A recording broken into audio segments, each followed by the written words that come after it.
Colorado Territory, 1872. The sky was a canvas of molten gold, painted with the last strokes of daylight as the sun sank behind the jagged peaks of the Rocky Mountains. Dust hung in the air like a veil of fine powder, kicked up by the hooves of cattle being driven toward their night pasture outside the small settlement of Timberline. The town itself was little more than a cluster of wooden buildings straddling the rail line that had arrived just 3 years prior, bringing with it the promise of prosperity and a steady trickle of those seeking fortune on the frontier. Blake Reynolds guided his horse alongside the small herd, his lean frame moving in perfect rhythm with his mount. At 25, Blake had already spent 7 years working cattle, his sun-bronzed skin and calloused hands testament to the unforgiving nature of life on the range. Despite the hardships, his face remained youthful, his clean-shaven jaw set with determination rather than the weathered grimness that marked many men of the West. His eyes, deep blue like a mountain lake, scanned the horizon with practiced vigilance. "That should do it," he called to the other drovers, signaling that the herd was secure for the night. "I will take first watch." The others nodded, grateful for the chance to head back to town, to warmth and whiskey, and whatever other comforts Timberline might offer a man with a few dollars in his pocket. Blake watched them ride away, feeling the familiar emptiness settle over him like a well-worn coat. He did not join them because he had learned long ago that closeness led to loss. 4 years earlier, he had watched helplessly as his younger brother died slowly from a gunshot wound after a cattle raid gone wrong. The memory of Thomas's final, rattling breaths haunted him still. Then came the letter telling of his parents passing from influenza back east, leaving him truly alone. Since then, Blake had made solitude his companion. He moved from ranch to ranch, taking pride in his reputation as a reliable hand, but never allowing himself to form attachments. The men he worked with respected his skill but learned quickly not to press for friendship. Women occasionally caught his eye in the towns he passed through, but he never lingered long enough for anything to develop. The frontier, Blake had decided, was a place for survival, not for the luxury of connection. As night fell completely, he built a small fire and settled against his saddle. The cattle lowed softly in the darkness, and overhead, stars emerged like diamonds scattered across black velvet. Blake pulled out a worn harmonica and played a melancholy tune that drifted across the plains. The music was his only indulgence, the only voice he allowed his deeper feelings. "A man who can play like that ought not to look so alone," a voice had told him once in a saloon. He had pocketed the instrument and ridden out of town the next morning. The frontier demanded strength and self-reliance. Love and family were vulnerabilities that could break a man faster than any bullet. Blake believed this with the certainty of someone who had learned his lessons the hard way, paid for in blood and tears. What he wanted, what he needed, was the security of isolation, the predictability of depending on no one but himself. Yet sometimes, in the quietest moments of the night, another truth whispered to him that perhaps what he truly needed was precisely what he feared the most. Ruby Blackburn stepped down carefully from the stagecoach, wincing as her feet touched the ground after the long, jarring journey. At 22, she had spent the last 3 years living in near isolation, working as a seamstress in Denver after the accident that had changed everything. Now she stood in the dusty main street of Timberline, clutching a small valise in gloved hands, her heart hammering with trepidation. "Miss, your trunk," the driver called, already unloading the baggage from atop the coach. Ruby nodded and watched as he set her single trunk beside her. Her honey-blonde hair was pinned neatly beneath a modest blue bonnet that matched her simple traveling dress. Once she had been known for her beauty, for a face that turned heads and inspired poetry from would-be suitors. Now she kept her head lowered, her posture defensive. The right side of her face remained as it had always been, delicate features, high cheekbone, and a clear blue eye the color of a summer sky. But the left side told a different story. From her temple to her jaw ran a network of scars, remnants of the fire that had claimed her parents' home and nearly her life. The flames had taken more than her smooth skin. They had consumed her place in society, her future prospects, her belief in kindness. "Do you need help finding your way, miss?" the driver asked, his eyes carefully fixed somewhere above her head, avoiding the sight that made most people uncomfortable. "No, thank you, my uncle's store is just there." She pointed to a building halfway down the street that bore the sign Blackburn General Merchandise. She had come to Timberline at her uncle's invitation after her aunt's passing. "I need help with the store," he had written, "and you need a fresh start where people have real concerns beyond idle gossip." Ruby gathered her courage and walked down the street, feeling the stares that followed her. She had grown accustomed to them in Denver, the quick glances, averted eyes, hushed whispers. Children were the worst, with their unfiltered questions and occasional cries of fear. Adults were simply more practiced at disguising their revulsion. Before the fire, Ruby had been engaged to the son of Denver's most prominent banker. Within a week of her disfigurement, Charles had returned her ring with a carefully worded letter about changed circumstances and the need for a wife who could properly represent his social standing. Her friends had gradually stopped calling. Invitations ceased. The seamstress position had been a mercy offering from a distant relative, allowing her to support herself in a back room where customers rarely saw her. Ruby believed the frontier held no place for damaged goods. People came west seeking beauty and promise, not scarred reminders of tragedy. She had accepted her lot to live on the periphery, useful but unseen, independent but isolated. What she wanted was simple. Quiet dignity and purpose. What she needed, though she scarcely admitted it to herself, was to be truly seen again, not just glanced at and dismissed. The bell above her uncle's store jingled as she entered, announcing her arrival and the beginning of what she expected to be merely a different version of the same lonely existence. 2 days after Ruby's arrival, Blake rode into Timberline for supplies. Summer was giving way to autumn, and soon the cattle drive would begin, moving the herd south to warmer grazing land. He hitched his horse outside Blackburn's store, drawn by the knowledge that old George Blackburn was fair with his prices and minimal with his conversation. The familiar bell announced his entrance, but instead of George's gruff greeting, Blake found himself facing a young woman behind the counter. His eyes met hers for just a moment before she quickly lowered her gaze, turning slightly so that only the unmarked side of her face was visible to him. "Good afternoon," she said softly. "How may I help you?" Blake approached the counter, list in hand. "I need supplies for the drive. Is George around?" "My uncle is resting. He has not been well." She took the list from him, still not meeting his eyes. "I can gather these items for you." As she moved around the store, efficiently collecting flour, coffee, beans, and other staples, Blake found himself watching her. There was a grace to her movements despite her obvious discomfort. When she returned to place the goods on the counter, he caught a fuller glimpse of her face as she turned to calculate the total cost. The scars surprised him, but not in the way they might have shocked others. Blake had seen worse injuries on the frontier, men maimed by accidents, faces altered by violence or disease. What struck him was not her disfigurement, but the shadow of resignation that seemed to hang about her like a veil. "That will be $4.17, she said, finally looking up when he did not immediately respond. Their eyes met again, and Blake was struck by the clarity of her gaze, like sky reflected in still water. He counted out the money and placed it in her gloved hand. "You are new here," he said, not a question but a statement. "Yes, I arrived from Denver 2 days ago." She did not volunteer more. Blake nodded, gathering his purchases. "The town can be unwelcoming at first. People out here take time to warm to strangers." A slight, bitter smile touched her lips. "People everywhere take time to warm to some things, Mr. Reynolds." "Blake Reynolds." "Ruby Blackburn," she replied, then added with that same sad smile, "though I suspect you already guessed the Blackburn part." He nodded again, suddenly finding himself reluctant to leave. This was unusual for Blake, who typically conducted his business in town with efficient detachment. "Will you be staying long?" "As long as my uncle needs me," Ruby answered, her tone suggesting she did not expect that to be a concern for him or anyone else. Blake tipped his hat. "Good day, Miss Blackburn." As he stepped back into the sunlight, supplies in hand, Blake found himself puzzled by the encounter. Something about Ruby Blackburn had stirred a feeling he had not experienced in years, curiosity about another person's story. It was unwelcome, this sudden breach in his carefully maintained wall of indifference. He mounted his horse and rode out of town, determined to forget the shop girl with the scarred face and clear eyes. The cattle drive would begin soon, and with it, the familiar rhythm of a life dedicated to duty and survival, not to idle wonderings about sad-eyed strangers.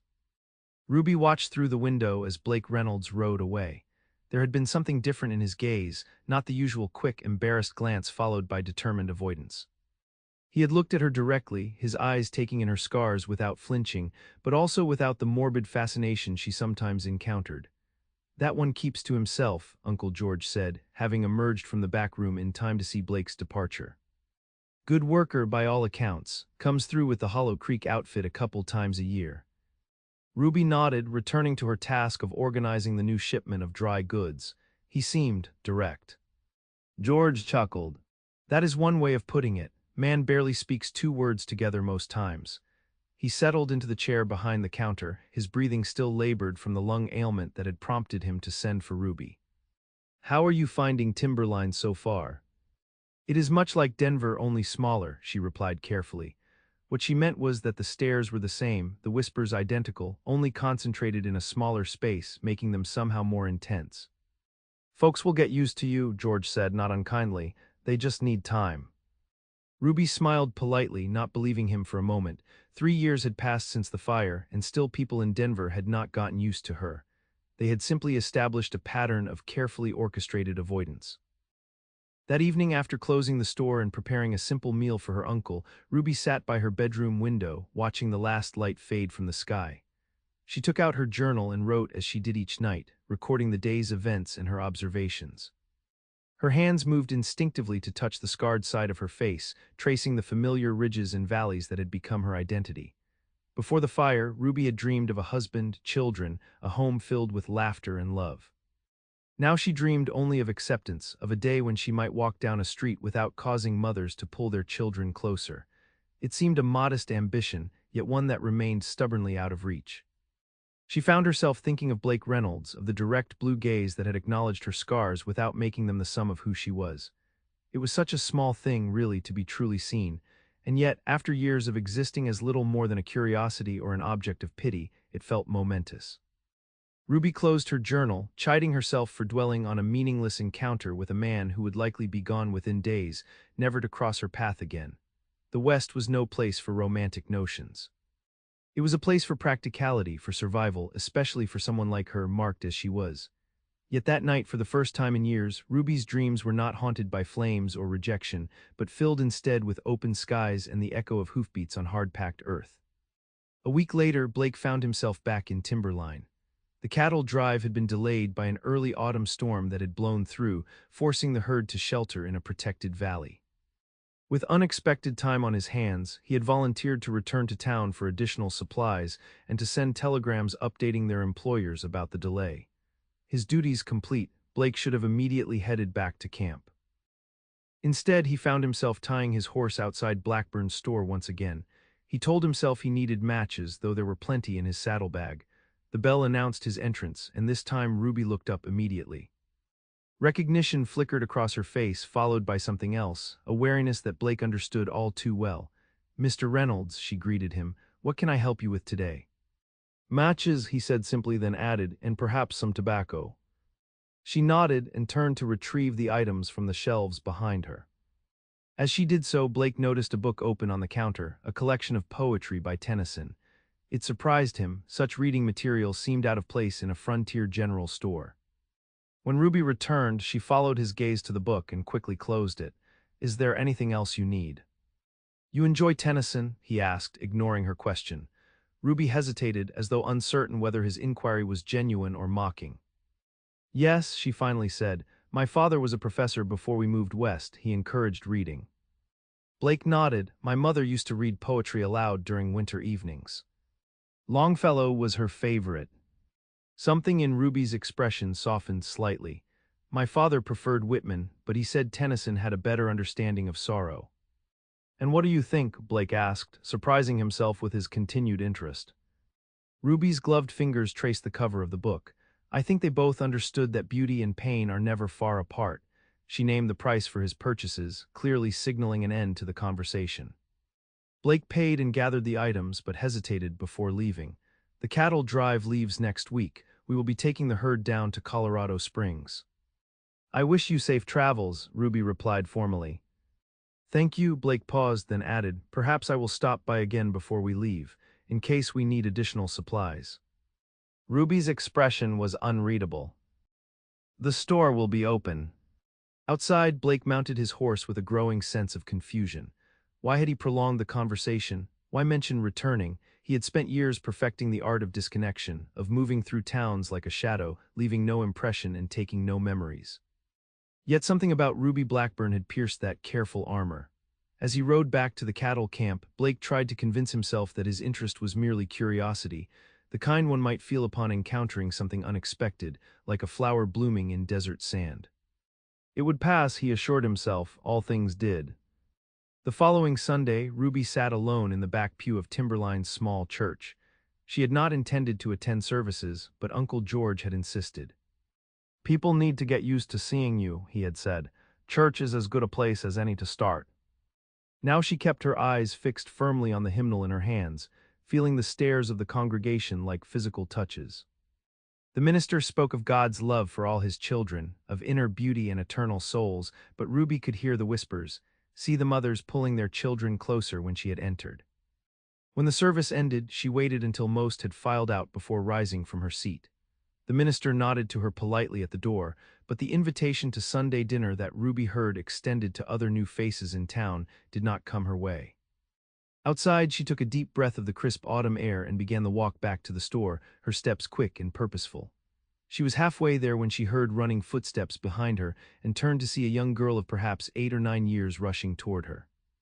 Miss, you dropped this," the child called, holding out Ruby's handkerchief. Ruby stopped, surprised both by the gesture and by the child's direct approach. "Thank you," she said, reaching for the handkerchief. The girl did not immediately release it, her eyes wide as she stared at Ruby's face. "What happened to you? Did it hurt?" Before Ruby could answer, a woman hurried up behind the child, her face flushed with embarrassment. "Lizzie. That is not polite. I am so sorry, miss." "It is all right," Ruby said quietly, though it was not. The question was one she had heard countless times, usually followed by a hasty retreat. The woman took her daughter's hand and pulled her away, murmuring apologies and admonishments. Ruby continued her walk, the familiar weight of isolation settling over her once more. She had been foolish to hope that Timberline might somehow be different from Denver. As she approached the store, Ruby was surprised to see a horse hitched outside, Blake Reynolds' horse, she realized with a start. She hesitated, suddenly conscious of her church clothes, of the way the blue dress emphasized her eyes but also drew attention to her face without the usual shadow of her bonnet.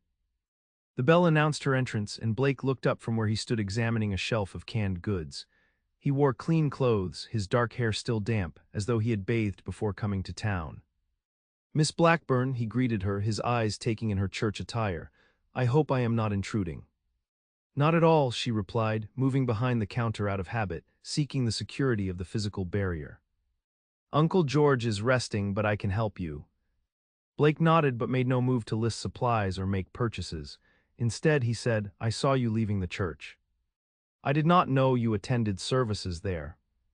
"This was my first time," Ruby admitted. "Uncle George thought it would be good for me to meet people." "And did you?" Blake asked, his directness catching her off guard. Ruby's hand unconsciously moved toward her scarred cheek, not in the way he might have hoped. Something like understanding flickered in Blake's eyes. "Small towns can be the loneliest places on earth," he said quietly. The observation surprised her with its perception. "You seem to know that feeling well, Mr. Reynolds." "Blake," he corrected gently.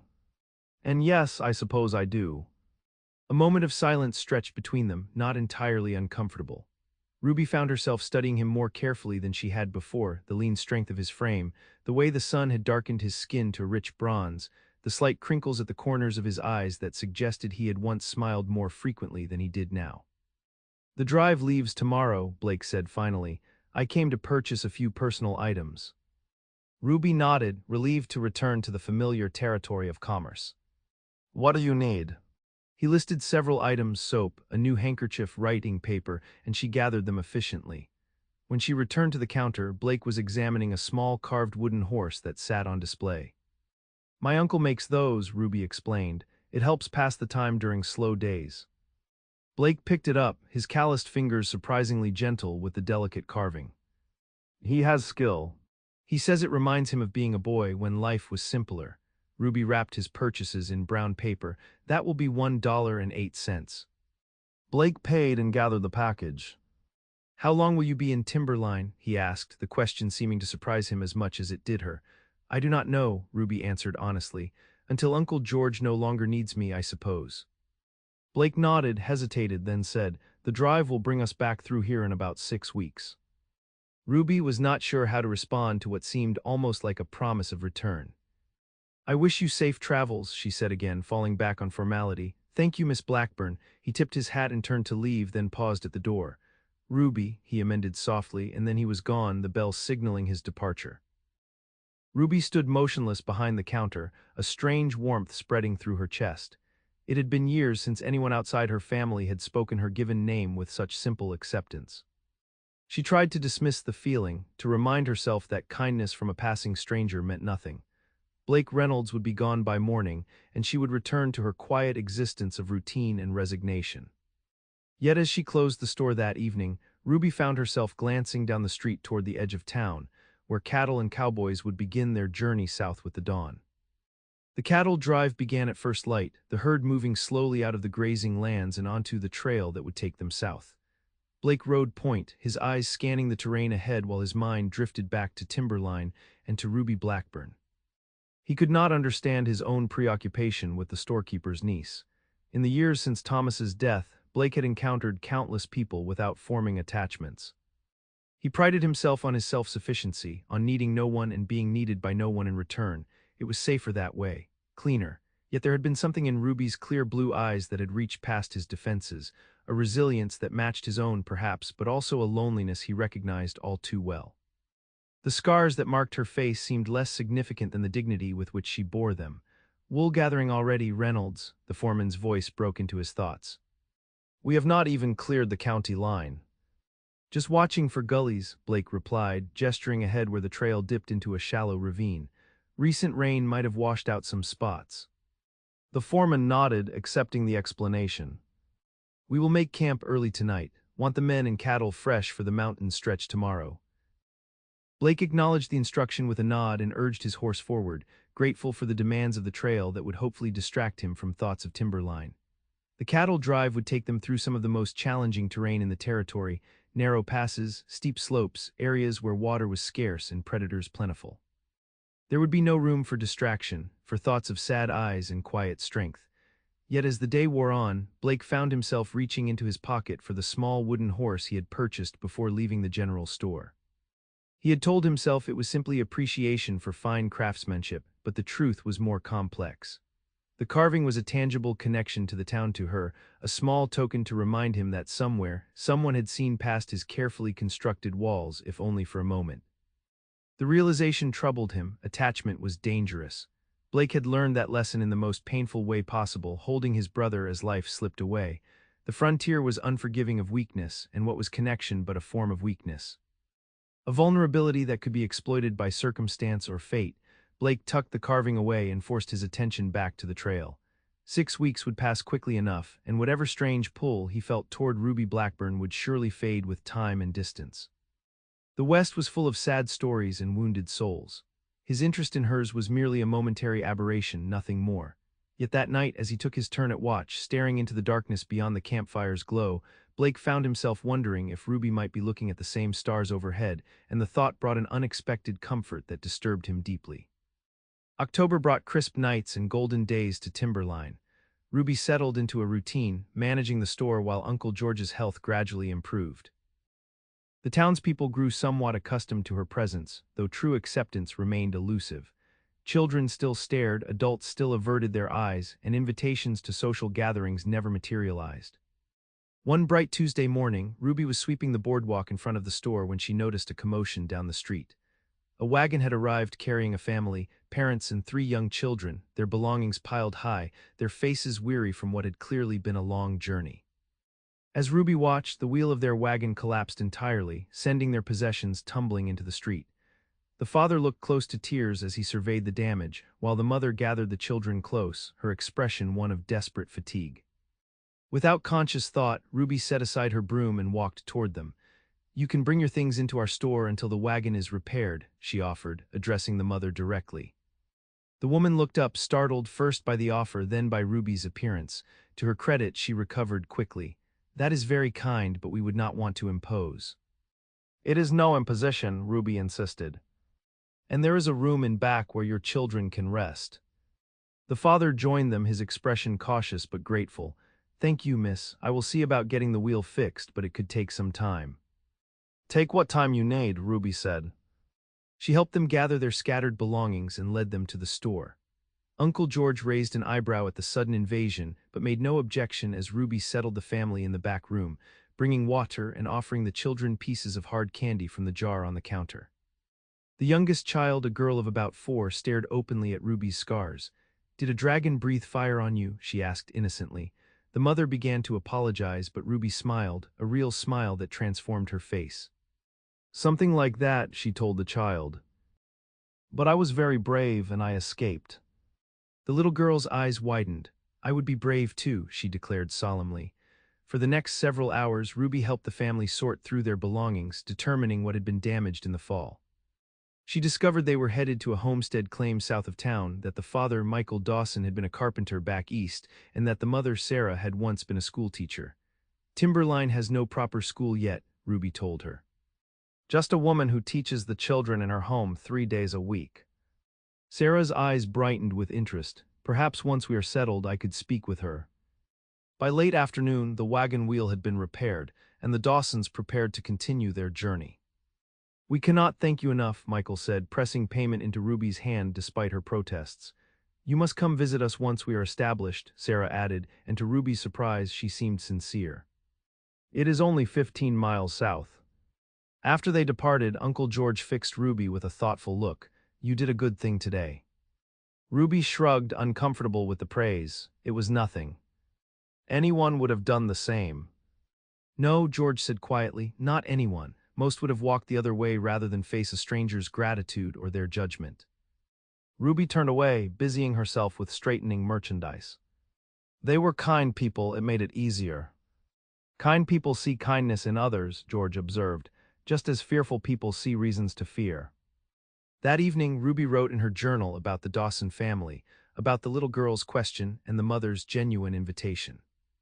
It had been the first time since arriving in Timberline that Ruby had felt truly useful, truly present, rather than merely tolerated. The feeling lingered, warm and unfamiliar. As she prepared for bed, Ruby caught her reflection in the small mirror above the wash basin. She studied her face, not avoiding the scars as she usually did, but really looking at them, at the way they pulled slightly at the corner of her eye and mouth. They were part of her now, a map of survival etched onto her skin. "Did a dragon breathe fire on you?" Ruby smiled at her reflection, seeing not just the damage but the strength it represented. "Something like that," she whispered to herself. "But I was very brave and I escaped." For the first time in years, she wondered if perhaps there might be others who could see beyond the scars to the person beneath. Not just innocent children or travel-weary strangers, but someone who might truly want to know her story, her heart. The thought of Blake Reynolds came unbidden to her mind. 6 weeks, he had said. She counted in her head. 3 weeks had already passed. The knowledge that he might return to Timberline brought a flutter of anticipation that both excited and frightened her. Ruby extinguished the lamp and lay in darkness, telling herself not to be foolish. A man like Blake, handsome, capable, unburdened by visible flaws, would have no interest in someone like her beyond common courtesy. Yet the memory of his direct gaze, of the way he had spoken her name before leaving, lingered like a promise as she drifted into sleep. The cattle drive proved more challenging than anticipated. Early snow in the high passes forced a detour that added days to their journey. Then came a river crossing gone wrong, with nearly a dozen cattle lost to the swift current. By the time they reached the ranch outside Colorado Springs where the herd would winter, Blake and the other drovers were exhausted, their clothes worn and dirty, their tempers frayed. "You men get yourselves to town," the foreman instructed after the cattle had been counted and the paperwork signed. 2 days of rest, then we head back north." The other drovers cheered the news, already discussing which saloons they would visit first. Blake nodded but felt none of their enthusiasm. Town meant noise and people, demands for conversation and social niceties he had little patience for. He took his time washing up at the pump, changing into his spare shirt, the cleanest of a bad lot after weeks on the trail. By the time he rode into Colorado Springs, the other men had already disappeared into various establishments along the main street.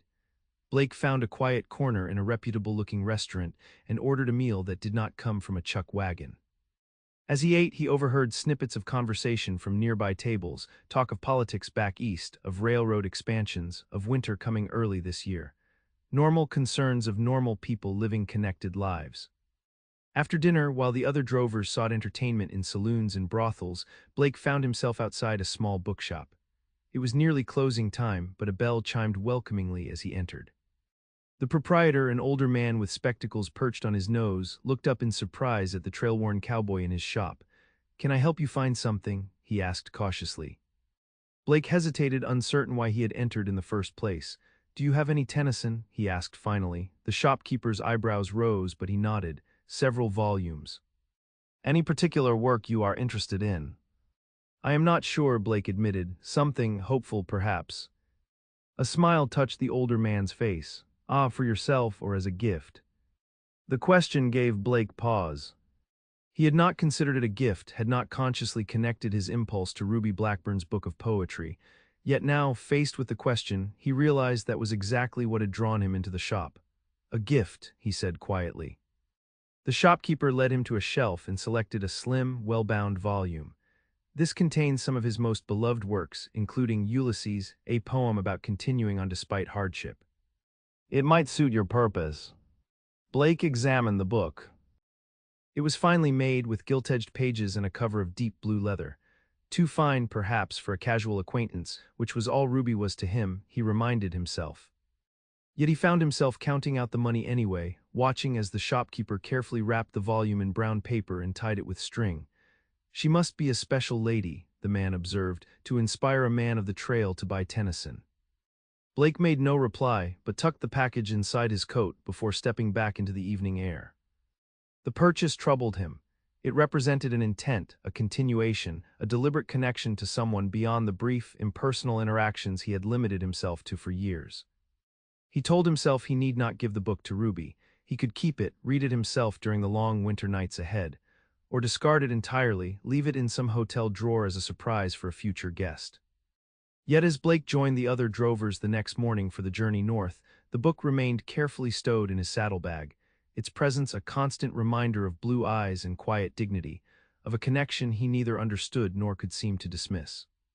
November arrived with bitter winds that whistled down Timberline's main street, finding every crack in the weathered buildings. Business at the store slowed as winter approached and travel became more difficult. Ruby used the extra time to take inventory, clean shelves that had gathered years of dust, and reorganize the merchandise in more logical arrangements. "You have made improvements," Uncle George observed one quiet afternoon. His health had improved enough that he now spent several hours each day in the store, though he still tired easily. "The place has not looked this orderly since your aunt was alive." Ruby smiled at the compliment. "I enjoy the work. It keeps my mind occupied." "And what does your mind need distraction from?" George asked shrewdly. Ruby busied herself with adjusting a display of canned goods. "Nothing in particular, just thoughts." George chuckled knowingly but did not press further. After a moment he said, "Sarah Dawson rode into town yesterday while you were delivering that order to the hotel. She asked after you specially." Ruby looked up in surprise. "The Dawsons are settled then?" "Getting there, their cabin is built, though Michael says it needs more work before winter truly sets in." George coughed slightly, then continued.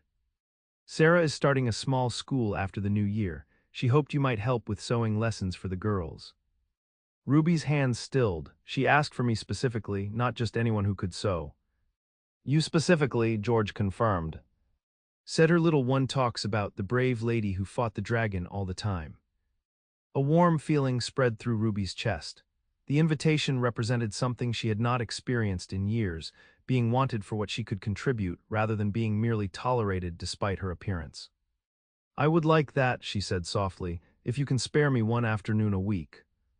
"I think we can manage that," George replied with a smile. The bell above the door chimed, and both turned to see Sheriff Williams enter, stamping snow from his boots. "Afternoon, George, Miss Blackburn," he greeted them. "Bitter cold out there today." "What can we help you with, Sheriff?" George asked. "Just checking if that ammunition order came in, and bringing news Cattle Drive is coming back through. Should arrive tomorrow or the next day, according to the telegraph from Peterson's ranch." Ruby felt her heart quicken at the news, though she kept her expression carefully neutral. 6 weeks had passed almost exactly since Blake's departure. She had told herself not to count the days, not to expect his return, yet she had done both regardless. "Good news for business," George commented.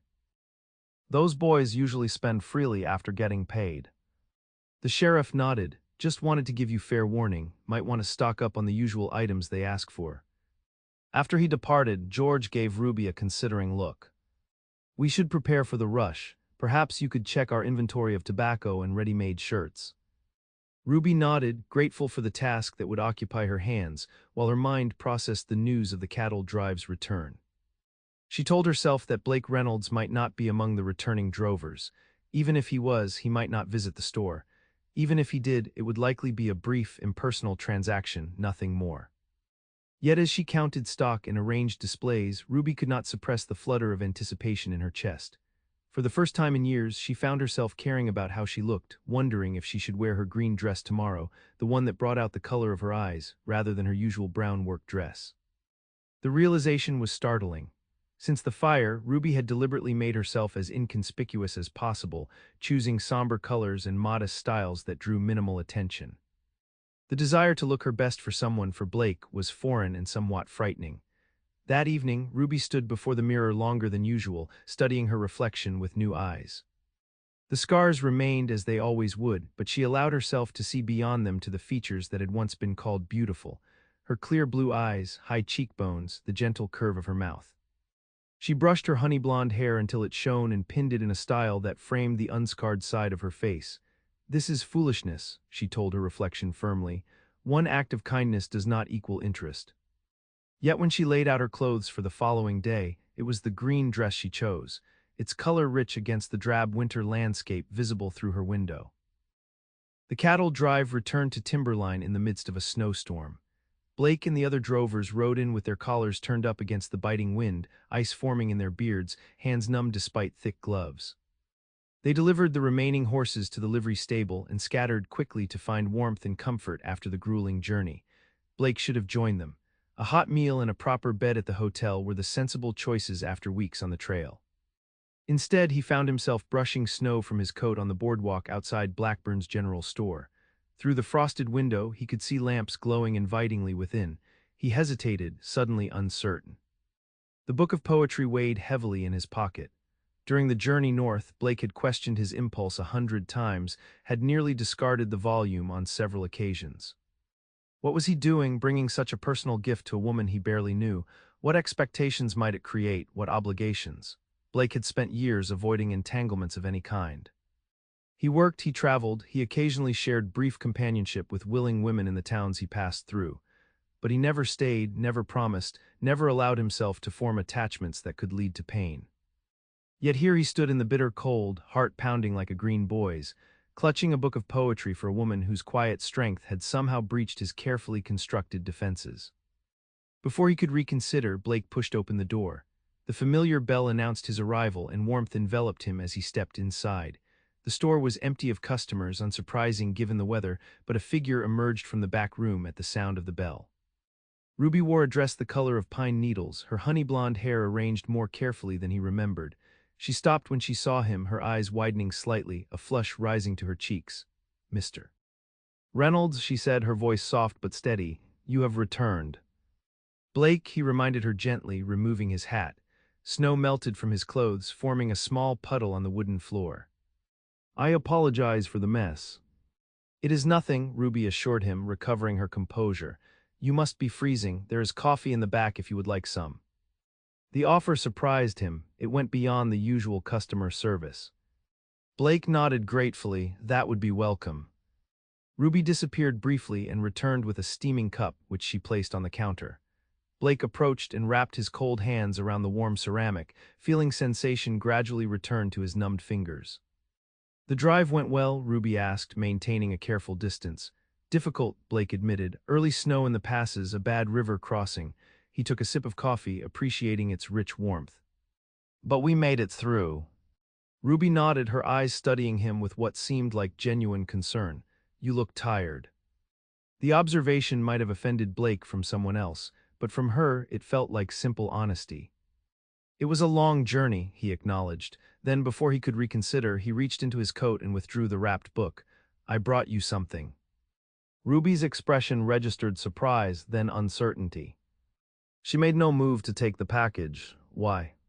The question was direct, without pretense or false modesty, and it deserved an honest answer. Blake considered carefully before speaking. "Because when I saw Tennyson on your counter, it reminded me that there are people who see beauty even in difficult places," he said finally, "and because you seemed like someone who would appreciate it." Ruby's eyes searched his face, perhaps looking for mockery or pity. Finding neither, she slowly reached for the package. Her gloved fingers brushed his as she took it, sending an unexpected warmth through Blake's chest. "Thank you," she said softly. "I do not know what to say." "You need not say anything," Blake assured her. "It is just a book." But they both knew it was more than that. It was an acknowledgement, a connection, a bridge between two isolated souls. Ruby carefully untied the string and unwrapped the paper, her expression softening as she revealed the blue leather volume. "It is beautiful," she murmured, opening it to examine the gilt-edged pages. "I have not read Ulysses in years." "The bookseller recommended it," Blake admitted. "He said it was about continuing on despite hardship." Ruby's eyes met his, a spark of genuine pleasure in their blue depths. "To strive, to seek, to find, and not to yield," she quoted softly. The moment stretched between them, fragile and significant. Blake found himself wondering what her hand would feel like without the barrier of gloves, whether her hair was as soft as it looked, how her voice might sound speaking his name with affection rather than formal politeness. The thoughts alarmed him. This was precisely the kind of emotional entanglement he had avoided for years. Yet he could not bring himself to end the moment, to retreat behind his usual wall of detachment. The bell above the door chimed, breaking the spell. A miner entered, stamping snow from his boots and calling a greeting to Ruby. The interruption allowed Blake to regain his composure, to remember his resolutions and the reasons behind them. "I should go," he said, finishing his coffee quickly. "The hotel will be filling up fast with the drive in town." Ruby nodded, tucking the book carefully beneath the counter. "Of course. Thank you again for the gift, Mr. Blake." "You are welcome, Ruby." He settled his hat back on his head and nodded politely to her and the customer before stepping back into the cold afternoon. As Blake made his way through the deepening snow toward the hotel, he tried to dismiss the warmth that had bloomed in his chest at the sound of his name on Ruby's lips. Attachment was dangerous, connection led to loss. These were the truths he had lived by since Thomas's death, the lessons written in his brother's blood. Yet as he glanced back at the store, seeing Ruby's silhouette through the frosted window, Blake wondered for the first time if there might be truths he had yet to learn, ones written not in blood but in the quiet courage of scarred faces and poetry read by lamplight. Ruby closed the store early that evening, the snowstorm having discouraged all but the most determined customers. Uncle George had not ventured downstairs all day, his chest cold keeping him confined to bed. After checking that he had everything he needed, Ruby retired to her own room with the blue leather volume Blake had given her. She ran her fingers over the cover, marveling at the quality of the binding and the thoughtfulness of the gift. It had been years since anyone had given her something so personal, so perfectly aligned with her interests. The fact that Blake had remembered her reading Tennyson, that he had sought out a volume specifically, touched her deeply. Ruby opened the book and began to read Ulysses, letting the familiar words wash over her. The aging king's determination to continue seeking adventure despite his years resonated differently now than it had when she first encountered the poem as a girl in her father's study. "Though much is taken, much abides," she read aloud. "And though we are not now that strength which in old days moved earth and heaven, that which we are, we are." The words seemed to speak directly to her situation, acknowledging loss while affirming that what remained still held value and purpose. Ruby had survived the fire that claimed her parents and her former life. She had endured rejection and isolation, yet here she was, still capable of feeling joy at a thoughtful gift, still able to appreciate beauty, still alive to possibility. She thought of Blake's weathered face, of the shadows in his blue eyes that hinted at his own losses. He wore his scars internally rather than on his skin, but they were no less real for being invisible. She wondered what had happened to make him so guarded, so careful to maintain distance. Yet he had bridged that distance to bring her a book of poetry. The significance of the gesture was not lost on Ruby. It represented an invitation of sorts, not romantic, perhaps, but an opening, an acknowledgement that whatever connection had sparked between them during his brief visits to the store might be worth exploring. The thought both excited and terrified her. Ruby had protected herself from rejection for so long that the idea of willingly making herself vulnerable seemed almost reckless. Yet the alternative, continuing to exist rather than truly living, observing life rather than participating in it, suddenly seemed equally frightening. Ruby closed the book and moved to her small writing desk. She took out a sheet of paper and carefully composed a note. "Dear Blake, thank you for the thoughtful gift. The volume is beautiful, and the poems inside speak to me in ways I had forgotten were possible. If you're not leaving Timberline immediately, perhaps you would join me for tea tomorrow afternoon. Uncle George will be present, of course, but I would welcome the opportunity to thank you properly. Sincerely, Ruby Blackburn. She read the note several times, questioning her boldness, wondering if the invitation was too forward. Finally, deciding that courage was required in social matters as well as in surviving disasters, Ruby sealed the note in an envelope. She would have it delivered to the hotel in the morning. As she prepared for bed, Ruby found herself humming softly, a habit she had abandoned years ago. The sound startled her, evidence of a lightness of spirit she had not experienced in longer than she could remember.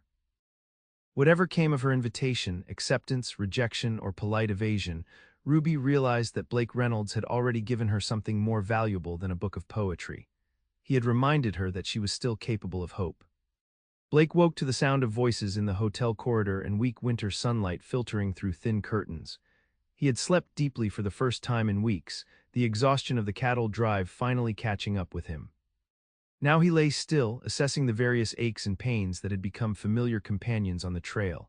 A knock at the door roused him fully. Blake pulled on his trousers and opened the door to find a hotel clerk holding an envelope. "Delivered for you this morning, Mr. Reynolds," the young man explained, handing over the letter. Blake thanked him with a nod and closed the door, turning the envelope over in his hands.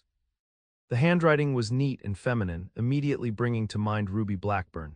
A mixture of anticipation and apprehension coursed through him as he broke the seal.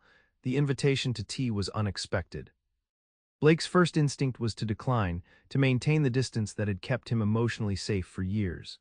Yet he found himself remembering the way Ruby's eyes had lit up when she saw the book, the quiet strength with which she faced a world that judged her harshly for circumstances beyond her control. There would be no harm in accepting, he told himself. It was merely a polite gesture of thanks, not a commitment or a promise. Uncle George would be present, providing a buffer against any deeper conversation or emotional entanglement. Blake washed and shaved carefully, putting on his cleanest shirt and brushing his dark hair into some semblance of order. As he prepared to go downstairs for breakfast, he caught sight of his reflection in the small mirror above the washstand. The face that looked back at him seemed different somehow, less guarded, more alive. It disturbed him to realize how flat his existence had become in the years since Thomas's death, how deliberately he had narrowed his life to work and duty and simple survival. In the dining room, Blake found several of his fellow drovers already eating breakfast. They called greetings and invited him to join them, but he declined with a polite nod, taking a seat alone by the window.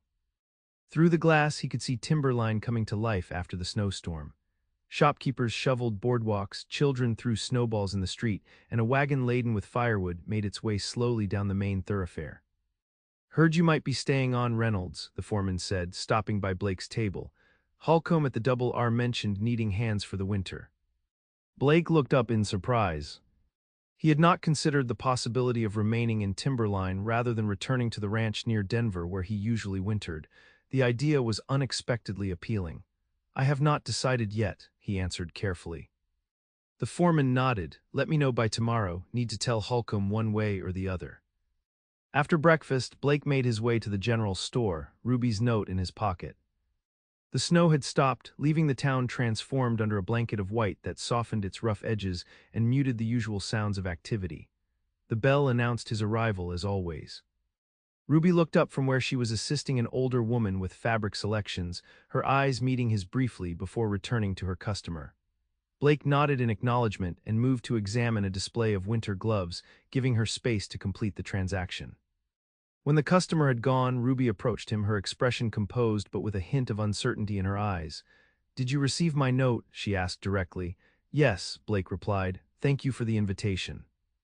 I would be happy to join you for tea this afternoon." Relief flickered across her face, quickly replaced by a polite smile. "3 o'clock, if that is convenient. We live above the store." "I will be here," Blake promised. An awkward silence fell between them, both seemingly unsure how to proceed. Finally, Ruby said, "Was there something you needed from the store today?" The question reminded Blake that he had entered without a specific purpose, a breach of his usual pragmatic approach to town visits. "New gloves," he improvised, gesturing to the display. "Mine are wearing thin." Ruby nodded and helped him select a pair of sturdy leather work gloves lined with wool. As she wrapped them in paper, she asked, "How long will you remain in Timberline?" The question echoed Blake's earlier thoughts. I am not certain, he admitted. There may be work at the Double R for the winter. That is not far, Ruby observed, her tone carefully neutral. Just north of town. About an hour's ride, Blake confirmed, watching her face for some indication of what she might think of his potential extended stay in the area. Her expression remained composed, though he thought he detected a flicker of something interest, apprehension in her eyes. Timberline is quiet in winter, she said, handing him the wrapped gloves. But not unpleasant. Blake nodded, paying for his purchase. I will see you at 3, he said, feeling strangely formal given the personal nature of their upcoming meeting. As he left the store, Blake was struck by the realization that for the first time in years, his decision about where to spend the winter months might be influenced by something other than convenience or opportunity. The thought was both exhilarating and terrifying. At precisely 3 o'clock, Blake stood outside the side entrance to the Blackburn store, a small bouquet of winter greenery in hand. He had purchased it from a woman selling homemade wreaths on the main street, feeling foolish even as he did so. It seemed too intimate a gesture for what was merely a thank you tea, yet to arrive empty-handed felt equally wrong. Ruby herself answered his knock, dressed in the same green dress she had worn the previous day, though she had added a lace collar that softened the neckline. Her honey-blonde hair was arranged in a simple but elegant style that framed her face becomingly. Blake, she greeted him, her use of his first name deliberate and clearly practiced. Please come in. He handed her the greenery with a slight bow. For your table, he explained, not wanting her to misinterpret the gesture. A smile touched Ruby's lips as she accepted the offering. Thank you. It is lovely and thoughtful. She stepped aside to let him enter. Please come upstairs, Uncle George is waiting. Blake followed her up a narrow staircase to the living quarters above the store. The space was modest but comfortable, with worn but well-maintained furniture and small touches that spoke of care. Crocheted doilies on the arms of chairs, a colorful quilt draped over a settee, bookshelves filled with well-read volumes. George Blackburn sat in an armchair near the stove, a plaid blanket across his knees despite the warmth of the room. He nodded in greeting as Blake entered. Reynolds, good to see you made it back in one piece. Mr. Blackburn, Blake replied respectfully. Thank you for the invitation. That was all Ruby's doing, George said with a meaningful glance at his niece, who had disappeared into the small kitchen area. Not that you are not welcome, of course. Blake took a seat in the chair George indicated, removing his hat and setting it on his knee. The cattle drive was successful despite the weather, he offered, falling back on the safe topic of work. Heard there was trouble at the river crossing, George commented. Blake nodded. Lost 11 head and nearly 2 men. The water was higher than expected. Nature has a way of reminding us who is really in charge out here, George observed philosophically. Ruby returned with a tea tray, which she set on a small table between their chairs. Blake watched as she poured with precise, graceful movements, her gloved hand steady as she offered him a cup. Milk or sugar, she asked. Neither, thank you, Blake replied, accepting the cup and saucer carefully. Ruby served her uncle and then herself before taking a seat on the settee. An awkward silence descended as the three sipped their tea. Blake was painfully aware of his rough appearance in these domestic surroundings, of the calluses on his hands and the sun-weathered skin of his face. Ruby tells me you gifted her with a book of poetry, George said finally, his shrewd eyes studying Blake over the rim of his teacup. Blake nodded, uncertain how to explain the impulse. Miss Blackburn, Ruby mentioned enjoying Tennyson. I happened across a volume in Colorado Springs. Very thoughtful, George murmured. Not many cowboys I know would think to bring back poetry instead of whiskey or tobacco. Uncle, Ruby admonished gently, a flush rising to her cheeks. George chuckled, just an observation, my dear. He turned back to Blake. What are your plans now that the drive is complete? Blake set down his cup, considering his answer carefully. There is work available at the Double R for the winter. I am considering taking it. Good outfit, George nodded approvingly. Holcomb runs a straight operation. The Double R is close enough that you could come into town regularly, Ruby observed, then immediately looked as though she regretted the comment. That is true, Blake agreed, finding unexpected pleasure in her implied interest in seeing him again, though winter travel can be difficult. Indeed it can, George said, eyeing them both with undisguised curiosity. But a determined man finds ways around such obstacles. The conversation continued, touching on the cattle business, the growth of Timberline since the railroad's arrival, and the prospects for the coming winter. Throughout, Blake found himself increasingly comfortable in the warm room, with George's straightforward questions and Ruby's quiet attentiveness. When Ruby excused herself to refill the teapot, George leaned forward slightly. "My niece has had a difficult time of it," he said quietly. "Not many see past the scars to the person beneath." Blake met the older man's gaze directly. "Some scars are more visible than others, Mr. Blackburn, but we all carry them." George nodded slowly, a look of approval crossing his weathered face. "That we do, son." "That we do." Ruby returned with fresh tea, and the conversation resumed. Blake found himself sharing stories of the cattle drive, of the beauty of the high country, and the challenges of moving 1,000 head of cattle through difficult terrain. Ruby listened attentively, asking thoughtful questions that revealed a genuine interest in understanding his work. Before Blake realized it, an hour had passed. He reluctantly noted the time, aware that he had imposed on their hospitality long enough. "I should be going," he said, rising to his feet. "Thank you for the tea and conversation." "It was our pleasure," Ruby replied, standing as well. "Allow me to see you out." George waved a hand in acknowledgement, settling deeper into his chair. "Consider what I said about the double R, Reynolds. Good to have steady work through the winter." Blake nodded, following Ruby back down the narrow staircase to the side entrance. At the door she hesitated, her eyes meeting his with a directness that belied her otherwise reserved demeanor. "Thank you again for the book," she said softly. "It means more than I can properly express." Blake found himself wanting to reach for her hand, but restrained the impulse. "I am glad it pleased you," he replied instead. Then, gathering his courage, he added, "If I take the position at the double R, perhaps we could continue our discussions of poetry, or other topics." The invitation hung between them, fraught with possibilities. Ruby's expression softened, a genuine smile transforming her face. "I would like that very much," she said simply. Blake nodded, settling his hat on his head. "Good day, Ruby." "Good day, Blake," she replied, and the sound of his name in her gentle voice followed him like music as he walked back through the snow toward the hotel. The following week brought changes for both Blake and Ruby. Blake accepted the winter position at the Double R Ranch, moving his few belongings to the bunkhouse there and settling into the routine of caring for cattle during the harsh winter months. Ruby, meanwhile, began preparations for her first visit to the Dawson homestead, where she would help Sarah organize sewing lessons for the scattered children of the area. Though the Double R was only an hour's ride from Timberline in good weather, the continuing snow and bitter cold made travel difficult.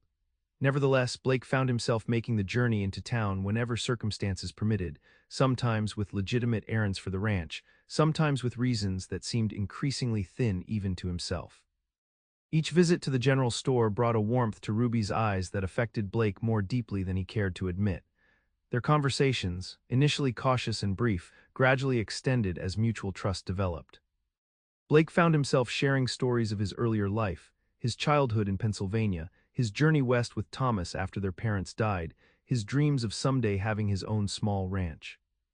In turn, Ruby spoke of her life before the fire, of her father's academic career, her mother's social gatherings, her own plans for marriage and family that had been upended by tragedy. She shared these things haltingly at first, then with increasing openness as Blake's acceptance remained unwavering. "I was engaged," she told him one quiet afternoon in late November as they stood by the store's wood stove during a lull in customers. "To a banker's son in Denver. Charles returned my ring a week after the fire while I was still bandaged. He could not bear the thought of a disfigured wife, though of course he expressed it more delicately."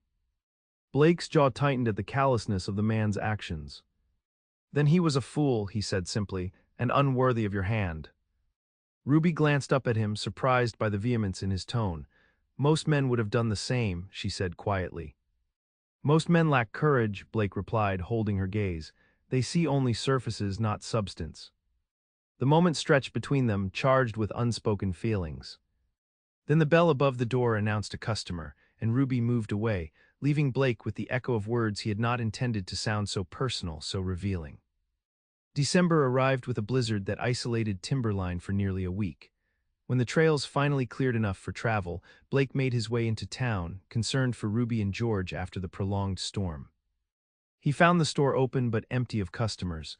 Ruby looked up from her ledger as he entered, snow still clinging to his coat and hat, and her face brightened visibly. "Blake. We wondered if you had weathered the storm safely." The ranch is well situated, he assured her, removing his hat. How are you and George faring? Ruby's expression sobered. Uncle George's cough has worsened. The doctor visited yesterday and advised complete rest. I have been managing the store alone. Blake frowned in concern. Is there anything I can do to help? Ruby hesitated, then said, actually, yes. The firewood pile is depleted, and I have not been able to leave the store long enough to arrange a delivery. Consider it done, Blake said immediately. I will speak to Jensen at the livery. He usually has split wood for sale. Ruby's relief was palpable. Thank you. I have been worried about maintaining enough heat, especially with Uncle George's condition. Blake hesitated, then asked, have you been able to make your visit to the Dawson homestead? No, Ruby sighed. The storm made that impossible, and now with Uncle George ill, she shrugged resignedly, perhaps after the new year. I could escort you, Blake offered, the words emerging before he had fully considered them. When George is better. The trails can be treacherous in winter, especially for someone traveling alone. Ruby's eyes widened slightly at the offer. That is very kind, but I would not want to impose on your time. It would be no imposition, Blake assured her. The ranch work is lighter in winter, and Holcomb is generous with time off if the essential tasks are completed. A small smile touched Ruby's lips. Then I would welcome the escort when circumstances permit. Blake nodded, strangely pleased by her acceptance. I will arrange the firewood delivery for this afternoon, he promised, settling his hat back on his head. True to his word, Blake returned 3 hours later with Jensen and a wagon piled high with split logs. Together, they stacked the wood neatly at the back of the store, creating a supply that would last through the worst of the winter. When they had finished, Ruby insisted on preparing a hot meal for Blake in gratitude. It is the least I can do, she said firmly when he protested. You have saved me considerable worry. Over a simple but hearty stew in the warmth of the Blackburn kitchen, Blake found himself speaking more freely than he had in years. Perhaps it was the genuine gratitude in Ruby's eyes, or the comfort of the domestic setting, or simply the gradual lowering of barriers that had been occurring between them for weeks. Whatever the cause, Blake found himself telling Ruby about Thomas, about their close relationship, about the cattle raid that had gone wrong, about holding his brother as he died. I promised him I would live well enough for both of us, Blake said quietly, staring into his coffee cup. But instead I have merely existed, worked, survived. I have been so afraid of feeling that kind of loss again that I have refused to feel much of anything at all.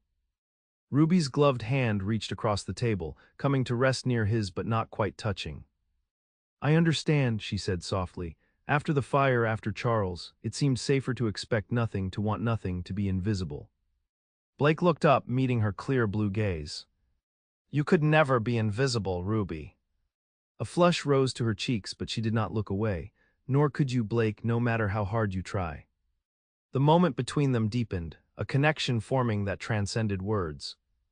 Blake found himself wanting to take her hand, to feel her fingers entwined with his, to bridge the physical distance that mirrored the emotional space they had both maintained for so long. Before he could act on the impulse, a cough sounded from George's bedroom, followed by a weak call for Ruby. The moment broke as she rose quickly to attend to her uncle, leaving Blake with the lingering warmth of their conversation and the unsettling realization that his carefully constructed isolation was crumbling in the face of Ruby Blackburn's quiet understanding. Christmas approached, bringing with it a festive atmosphere despite the continuing cold. Timberline's businesses decorated their windows with evergreen boughs and red ribbons. The church planned a special service and community dinner. Even the saloon hung a wreath on its battered door. Ruby found herself caught up in the preparations, helping to organize donations for families in need and assisting with decorations for the church. To her surprise, several of the town's women had begun to include her in their activities, their initial wariness giving way to appreciation for her willingness to work and her skill with a needle. You have a real gift for design, Mrs. Peterson told her as they arranged evergreen garlands around the church altar. These are the most beautiful decorations we have had in years. Thank you, Ruby replied, pleased by the genuine compliment. My mother loved Christmas decorations. She taught me to see beauty in simple things. Your mother would be proud, Mrs. Peterson said, then added hesitantly, I hope you know that most of us. Well, we have grown to value your presence in Timberline. The store has never been better organized, and your kindness to the Dawson family was noticed by many. Ruby blinked back unexpected tears at the older woman's words. After years of feeling defined by her scars, to be valued for her contributions felt like a gift beyond measure. That afternoon, as Ruby walked back to the store through gently falling snow, she noticed a rider approaching from the north, Blake, returning from the Double R. She waited on the boardwalk, watching as he dismounted and secured his horse to the hitching post. "Good afternoon," she greeted him, unable to suppress the smile that came naturally to her lips at the sight of him. Blake's face brightened as he spotted her. "Ruby, I was hoping to find you." He reached into his saddlebag and withdrew a small package wrapped in brown paper, an early Christmas gift. "I will not be able to come to town for the holiday itself. Holcomb needs all hands at the ranch." Ruby accepted the package with surprise. "Thank you, but I have nothing for you." "Your friendship has been gift enough," Blake said quietly, and the sincerity in his voice warmed her more than any fire could have done. They walked together to the store, where Ruby invited him in for coffee to escape the cold. Once inside, she carefully unwrapped the package to reveal a small wooden box, intricately carved with a pattern of wildflowers. "It is beautiful," she breathed, running her fingers over the detailed work. "One of the hands at the Double R makes them," Blake explained. "I thought you might use it for keeping special things." Ruby opened the box to find it lined with soft fabric. "It is perfect," she said, looking up at him with genuine pleasure. "Thank you, Blake." He nodded, clearly pleased by her reaction. "How is George?" he asked as she poured coffee for them both. "Improving slowly," Ruby replied. "The doctor believes he will recover fully with continued rest and care." They settled into the comfortable rhythm of conversation that had developed between them over the past weeks. Blake spoke of the ranch work, of the challenges of caring for cattle in winter conditions. Ruby shared news of the town, of her growing involvement with the church community, of her rescheduled visit to the Dawson homestead planned for early January. "I still intend to escort you," Blake reminded her. "The trails will be treacherous after the recent snow." Ruby nodded, warmed by his concern. "I would welcome your company," she said softly. As their coffee cups emptied and the short winter day began to fade toward evening, Blake reluctantly prepared to leave. The trail back to the ranch would be difficult to navigate in darkness, even with his experienced eye. At the door he paused, turning back to face Ruby. "I have been thinking," he said carefully, "about what you said regarding invisibility, about how after your accident you felt it was safer to expect nothing, to want nothing." Ruby nodded, uncertain where his thoughts were leading. "I believe we were both wrong," Blake continued, his blue eyes intent on hers. "Hiding from life does not protect us from pain, it merely prevents us from experiencing joy as well. I am beginning to see that now." Ruby's heart quickened at his words, at the implication behind them. "It is frightening," she admitted quietly, "to hope again." "Yes," Blake agreed, "but perhaps less frightening than continuing to exist rather than truly living." He reached out slowly and with a gentleness that belied his calloused hands, touched her cheek, not the smooth right side but the scarred left. His fingers traced the ridged skin with a reverence that brought tears to Ruby's eyes. "You are beautiful, Ruby Blackburn," Blake said simply, "scars and all, perhaps even because of them." Before she could respond, he leaned forward and pressed his lips gently to her forehead, a gesture so tender, so unexpected, that Ruby found herself speechless. Then with the tip of his hat, Blake was gone, leaving her standing in the doorway with her fingers pressed to the spot his lips had touched, wondering if the warmth she felt was merely the lingering cold of the winter air or something far more significant and far more frightening than either of them had been willing to acknowledge until now. The days between Christmas and New Year passed in a blur of activity for Ruby. George continued to improve, though he still tired easily and required frequent rest.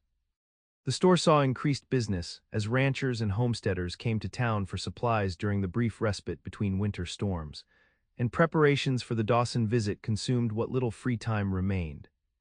Throughout it all, Ruby found her thoughts returning to Blake, to the gentle touch of his fingers on her scarred cheek, to the press of his lips against her forehead, to the words that had opened a door she had believed permanently closed. She had not seen him since that day, though George had mentioned that Holcomb was keeping his men close to the ranch during the busy calving season. On January 3rd, as promised, Blake arrived at the store to escort Ruby to the Dawson homestead. She had been ready for hours, her nervousness about the visit compounded by her uncertainty about how to behave with Blake after their last encounter. When he entered the store, however, Blake greeted her with the same quiet respect he had always shown, making no reference to the moment of intimacy they had shared.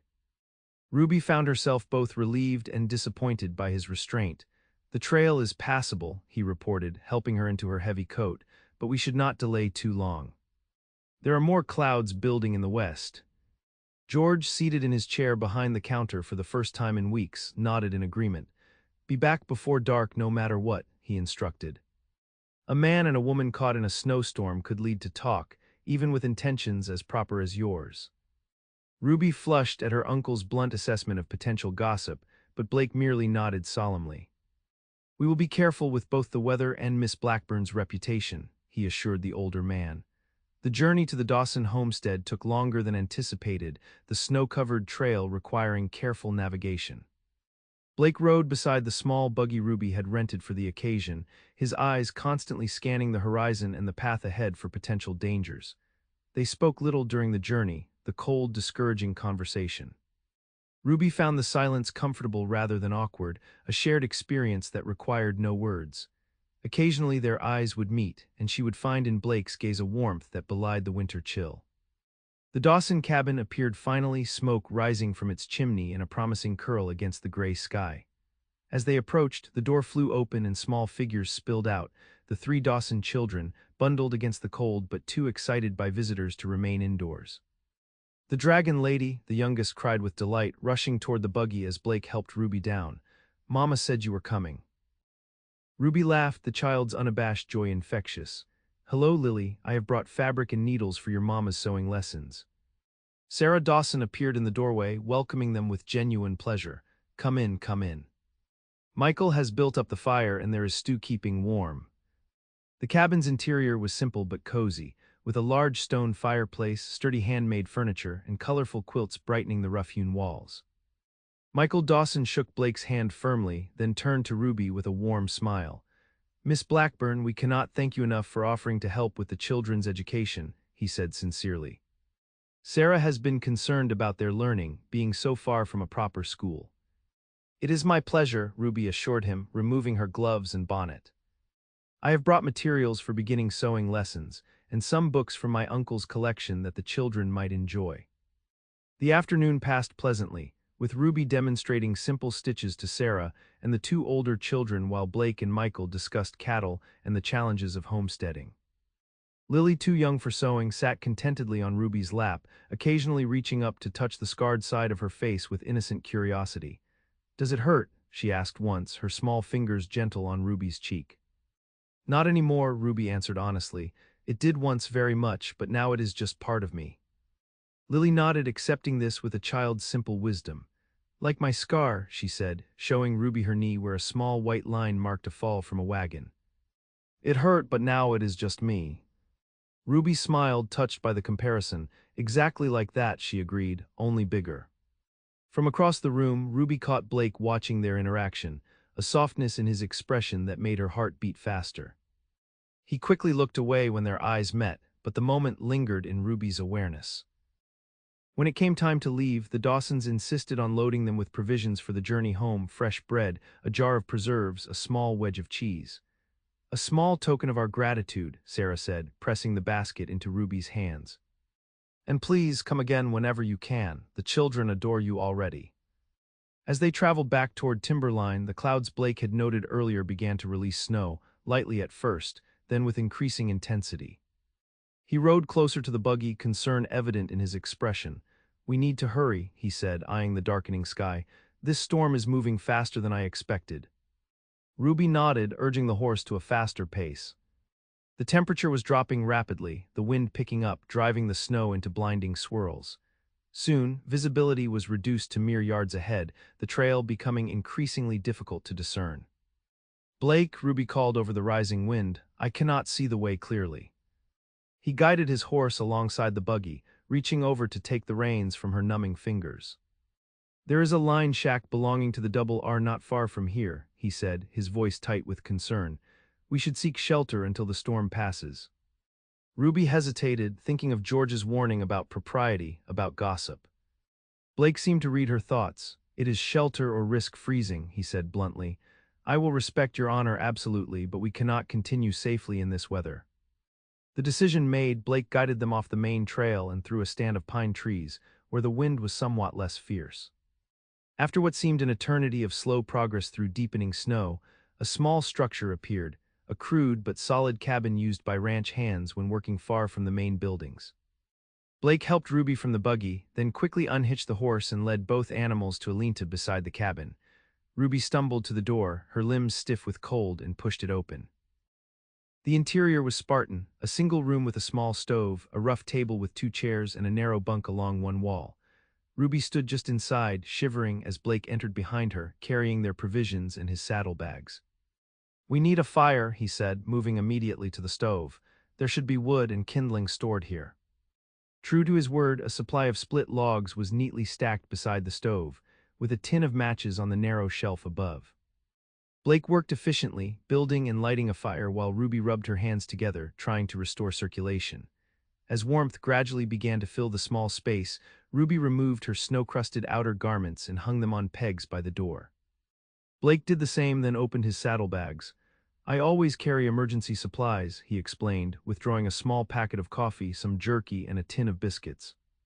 "Along with what the Dawsons gave us, we will not go hungry." Ruby nodded, relieved by his foresight but still uneasy about their situation. Being alone with a man in such close quarters went against everything she had been taught about proper behavior.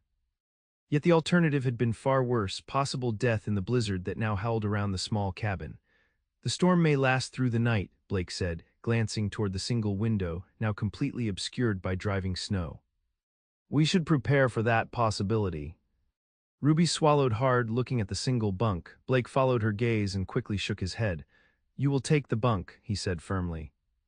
"I will make a pallet on the floor near the stove." "But you will be cold," Ruby protested. A small smile touched Blake's lips. "I have slept in far worse conditions during cattle drives," he assured her. "This will be luxurious by comparison." The practicalities of their situation decided, they set about preparing a simple meal from their provisions. Ruby spread the Dawson's cloth on the rough table while Blake heated water for coffee. The domesticity of the scene struck Ruby suddenly, the two of them moving around each other in the small space, sharing tasks without need for discussion, creating comfort in primitive surroundings. As they ate, the wind continued to howl, rattling the cabin's single window. Ruby found herself grateful for Blake's calm competence, for his respect for her comfort and reputation. In another man, she might have feared ulterior motives in such a situation. With Blake, she felt only security. "Tell me about your brother," she said suddenly, wanting to know more about the loss that had shaped him so profoundly. "What was he like?" Blake looked surprised by the question but did not avoid it. "Thomas was younger than me by 2 years, but in many ways older in spirit. He read widely, thought deeply. He came west not for adventure but because I was determined to go, and he would not let me face it alone." Ruby nodded, encouraging him to continue. "He never took to ranch work the way I did," Blake went on, his eyes distant with memory. "His hands were meant for books, not ropes and reins, but he tried to please our father and later to help me after our parents died." He fell silent for a moment before adding softly, "The raid that killed him was my idea. He followed me into danger, as he always did."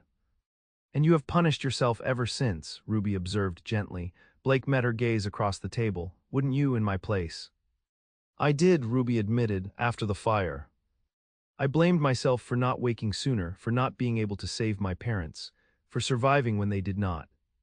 "How did you stop?" Blake asked quietly. Ruby considered the question carefully. "I am not certain I have entirely, but I have begun to understand that honoring their memory means living fully, not merely existing in guilt and regret." She reached across the table, her hand coming to rest near his. "I think Thomas would want the same for you." Blake stared at her hand, then slowly covered it with his own. The touch was electric, sending warmth up Ruby's arm and into her chest. "You see too clearly," he murmured. "As do you," she replied softly. "You saw me, Blake, not my scars but me. Do you know how rare that is?" His fingers tightened around hers. "I see a woman of extraordinary courage and grace. A woman who has faced loss and pain yet retains the capacity for kindness and understanding. A woman I have come to," he hesitated, then finished, "admire deeply." The word hung between them, not love, which would have been too much too soon, yet more than mere appreciation. Ruby felt her heart quicken at the intensity in his blue eyes, at the careful restraint in his choice of words. "I admire you as well," she said softly. "Your strength, your integrity, your willingness to see beyond surfaces to what matters." They sat in silence for a long moment, hands still joined across the table, the howling wind outside contrasting with the stillness within. Finally, reluctantly, Blake withdrew his hand and stood to clear away their simple meal. As evening deepened into night, the storm showed no sign of abating. Ruby could see that Blake had been right. They would be forced to remain in the line shack until morning at least. The propriety of their situation concerned her less now than the emotions stirring within her, feelings she had believed forever beyond her reach after the fire and Charles's rejection. Blake made up the bunk for her with the blankets stored in a trunk at the foot, then prepared his own pallet near the stove. The cabin was small enough that even with this arrangement, they would be sleeping mere feet apart. "We should try to rest," he said, carefully maintaining a respectful distance as Ruby seated herself on the edge of the bunk. "The journey back to Timberline will be difficult, even after the storm passes." Ruby nodded, removing only her boots before slipping beneath the blankets fully clothed. Blake extinguished the single lantern, leaving only the glow from the stove to illuminate the cabin. She heard him settle onto his pallet, heard his breathing gradually slow as exhaustion claimed him. Yet Ruby found sleep elusive. The unfamiliar surroundings, the continuing storm, and most of all, the presence of Blake so near yet separate kept her mind active. She thought of their conversation, of his hand covering hers, of the word admire that seemed to contain so much more than its simple definition. Could it be possible that Blake saw in her not just a friend, not just someone to be pitied or helped, but a woman worthy of deeper feelings? The idea both thrilled and terrified her. She had accepted her solitary future after the fire, had resigned herself to a life without romantic love or family of her own. To hope for more seemed dangerous, inviting potential disappointment and pain. Yet as Ruby finally drifted toward sleep, lulled by the rhythmic sound of Blake's breathing and the steady warmth of the stove, she found herself wondering if perhaps the greatest risk was not in hoping, but in refusing to hope at all. Blake woke to silence, the storm having passed during the night. Dawnlight filtered weakly through the frost-covered window, illuminating the interior of the lined shack with a pale glow. He lay still for a moment, aware of Ruby's presence on the bunk, her breathing deep and regular in sleep. The night had been difficult, and not because of his improvised bed on the hard floor. Lying so close to Ruby, knowing she was only a few feet away, had awakened feelings Blake had long suppressed.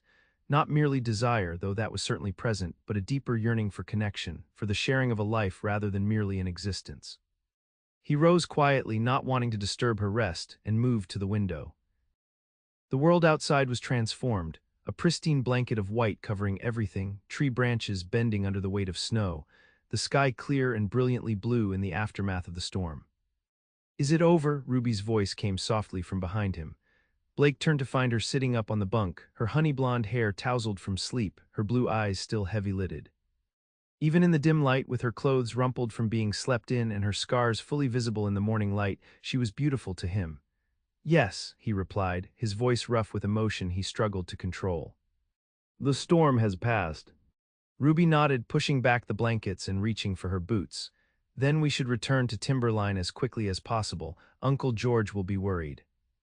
Blake agreed, though part of him wished they could remain longer in this small, private world where there were no prying eyes or societal judgments, only the two of them and the truths they had begun to share. They prepared for the journey in companionable silence, sharing a quick breakfast of coffee and the remaining biscuits. Blake checked on the horses, finding them well rested in the lean-to, while Ruby tidied the cabin, leaving it ready for the next traveler who might seek shelter. The trail back to Timberline was challenging but navigable, the bright sun already beginning to melt the top layer of snow. They spoke little during the journey, each absorbed in private thoughts about the night they had shared and what it might mean for their relationship moving forward. As they approached the outskirts of town, Blake guided his horse alongside Ruby's buggy. "I will speak to your uncle," he said firmly. "I will explain the circumstances fully and take responsibility for our situation." Ruby glanced at him, a small smile touching her lips. "I am 22 years old, Blake. I do not need protection from gossip or judgment. I have faced far worse." "Nevertheless," Blake insisted, "your reputation is important. I would not have it damaged because of actions taken for safety." Ruby's expression softened at his concern. "Thank you," she said simply. They arrived at the store to find George pacing anxiously on the boardwalk despite the cold. His relief at seeing them was palpable, though it quickly gave way to concern as Blake explained their overnight stay in the lined shack. "We had no choice, sir," Blake concluded. "The storm made travel impossible and I feared for your niece's safety." George studied him for a long moment, then nodded slowly. You did what was necessary, he acknowledged. And I trust your word as a gentleman regarding Ruby's honor. It remains absolutely intact, Blake assured him firmly. Later, after Blake had departed to return the rented buggy to the livery stable, George fixed Ruby with a penetrating look. That young man cares for you, he observed, more than just as a friend or acquaintance. Ruby busied herself removing her heavy coat, unwilling to meet her uncle's eyes.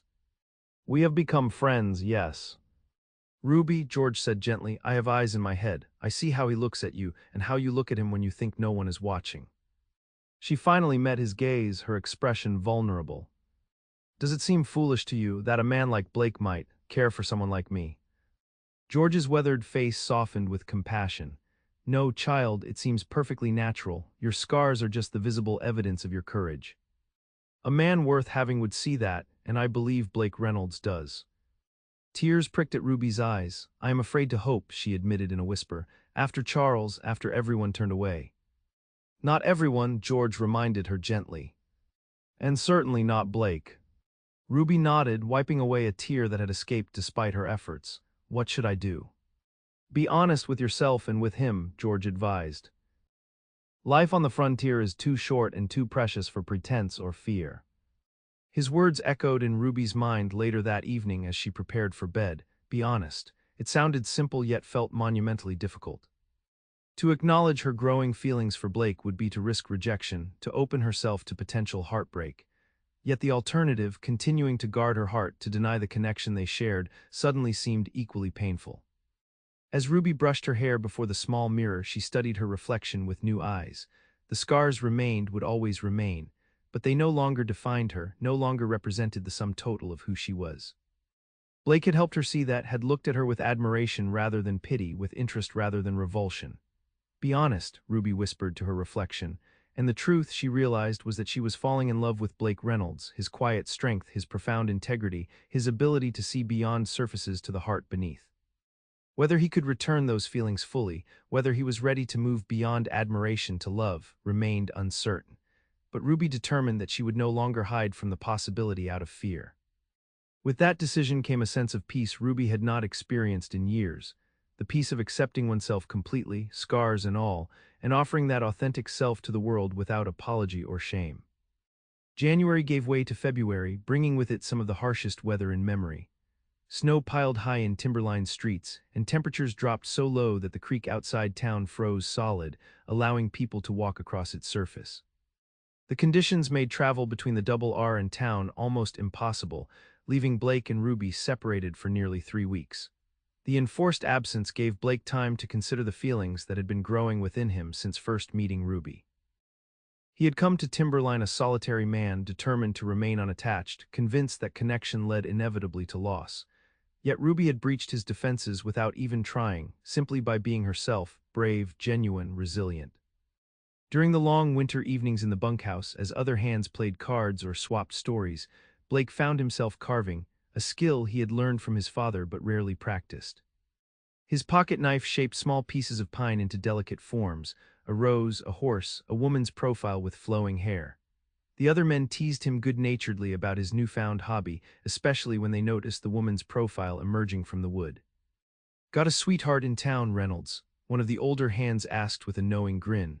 Blake made no reply, but he did not deny it either, a tacit acknowledgement that would have been unthinkable months earlier. When the weather finally broke in mid-February, Blake was the first to volunteer for the supply run to Timberline. Holcomb, the ranch owner, eyed him knowingly but merely nodded his approval. Take your time, he said, handing Blake a list of needed supplies. Roads will be treacherous still. The journey took longer than usual, the trail obscured by drifting snow in places. By the time Blake reached town, the short winter day was already fading toward evening. Most businesses were closed or closing, but light still shone from the windows of Blackburn's general store. The familiar bell announced his entrance, and Ruby looked up from where she was arranging a display of canned goods. The smile that illuminated her face at the sight of him warmed Blake more effectively than any fire could have done. Blake, she said, moving toward him with evident pleasure. We were beginning to wonder if the Double R had been completely buried in snow. Nearly, he replied, removing his hat. The drifts are higher than a man's head in some places. Ruby's eyes took in his appearance, the beard he had grown during the weeks of bitter cold, the weight he had lost due to the physical demands of winter ranch work, the exhaustion evident in his posture. "You look tired," she observed, echoing her words from months earlier, but now with the concern of someone who cared deeply rather than mere politeness. "It has been a challenging time," Blake acknowledged. "But worth it to be here now." The simple statement hung between them, charged with meaning beyond its literal interpretation. Ruby's cheeks flushed slightly, but her eyes held his steadily. "Uncle George is visiting with Reverend Thompson this evening. I was about to close the store and prepare supper." She hesitated, then added, "There is plenty if you would care to join me." Blake knew he should decline. Despite their night in the lined shack, or perhaps because of it, propriety demanded that he not be alone with Ruby in her home without a chaperone. Yet the weeks of separation, the long journey through treacherous conditions, and the simple desire for her company overwhelmed his sense of social convention. "I would be honored," he said quietly. Ruby locked the store and they went upstairs to the small apartment. Blake removed his heavy coat and took a seat at the kitchen table while Ruby moved about, preparing a simple meal of bread, cheese, and stew that had been simmering all day. "How have you been?" Blake asked, watching her efficient movements with appreciation. "Has George recovered fully from his illness?" "Almost entirely," Ruby replied, setting plates on the table. "And the store has been busy despite the weather. People's needs do not diminish with snow." She poured coffee for them both before taking her seat across from him. "How is the work at the Double R?" Blake described the challenges of ranching in winter, breaking ice on water troughs, digging cattle out of snowdrifts, delivering calves in freezing conditions. Ruby listened attentively, asking questions that showed genuine interest in understanding his work. As they ate, Blake found himself studying her face in the warm lamplight, the graceful line of her jaw, the clear blue of her eyes, the way her honey-blonde hair caught the golden glow. The scars on the left side of her face had become so familiar to him that he scarcely noticed them anymore, seeing instead the whole person, brave, intelligent, kind, rather than any physical mark. "I have missed our conversations," he said simply when there was a natural pause. "The bunkhouse offers little opportunity for meaningful discussion." Ruby smiled, pleased by his admission. "I have missed them as well," she replied. "Though I have had your book for company." She gestured toward the blue leather volume of Tennyson on a nearby shelf. "I have read it so often I nearly know some poems by heart." "Which is your favorite?" Blake asked, genuinely curious. "Ulysses still," she admitted, "but I have grown fond of The Lady of Shalott as well." Blake nodded, familiar with the tragic tale of the woman who could only view the world through a mirror, cursed to never experience life directly. "A sad story," he observed. "Yes," Ruby agreed, "but also a story about choosing to live fully whatever the consequences." She met his eyes directly. She decided that half sick of shadows was no way to exist. "I have been thinking about that lately." The implication of her words was not lost on Blake. They had both existed in shadows, he in the shadow of his brother's death and his fear of attachment, she in the shadow of her scars and society's rejection. Both had chosen safety over vulnerability, isolation over connection. "What changed your thinking?" Blake asked quietly, though he suspected he knew the answer. Ruby's gaze remained steady on his. "You did," she said simply. "By seeing me, truly seeing me, when others looked away. By valuing me for who I am rather than judging me for what happened to me." She took a deep breath, then continued with evident courage, "By making me remember what it feels like to hope for more than mere existence." Blake felt something shift within him at her words, a barrier crumbling, a door opening to possibilities he had denied himself for years. He reached across the table slowly, taking her gloved hand in his. "I came to Timberline believing I needed nothing and no one," he said, his voice low and intense. "That connection was a weakness I could not afford. That the frontier required isolation to survive." His fingers tightened around hers. "I was wrong, Ruby, so terribly wrong." Ruby's eyes glistened with unshed tears, but she did not look away. "What do you believe now?" she asked softly. Blake chose his words carefully, wanting to be absolutely honest with her and with himself. "I believe that true strength lies not in isolation, but in the courage to connect despite the risk. That seeing your courage, your resilience, your kindness has reminded me of what it means to truly live rather than merely survive." He paused, then added, "That knowing you has changed me in ways I am only beginning to understand." Ruby's free hand came up to cover his, enclosing his calloused fingers between her gloved ones. I feel the same, she whispered. They sat in silence for a moment, the connection between them deepening with unspoken understanding. Finally, Blake gently withdrew his hand and rose to his feet. It is getting late, he said reluctantly. I should return to the hotel. The supply run can wait until morning. Ruby stood as well, walking with him to the door. Will you come back tomorrow? She asked, a new vulnerability in her voice that touched Blake deeply. Yes, he promised, and many tomorrows after if you wish it. Her smile was answer enough, bright with a hope that mirrored his own. At the door, Blake hesitated, then slowly, giving her every opportunity to step away if she wished, he leaned down and pressed his lips gently to hers. The kiss was brief, tender rather than passionate, a promise rather than a demand. Yet in its simplicity lay a profound significance, the first physical expression of feelings that had been building between them for months. When Blake pulled away, Ruby's eyes remained closed for a moment, her expression one of wonder and joy.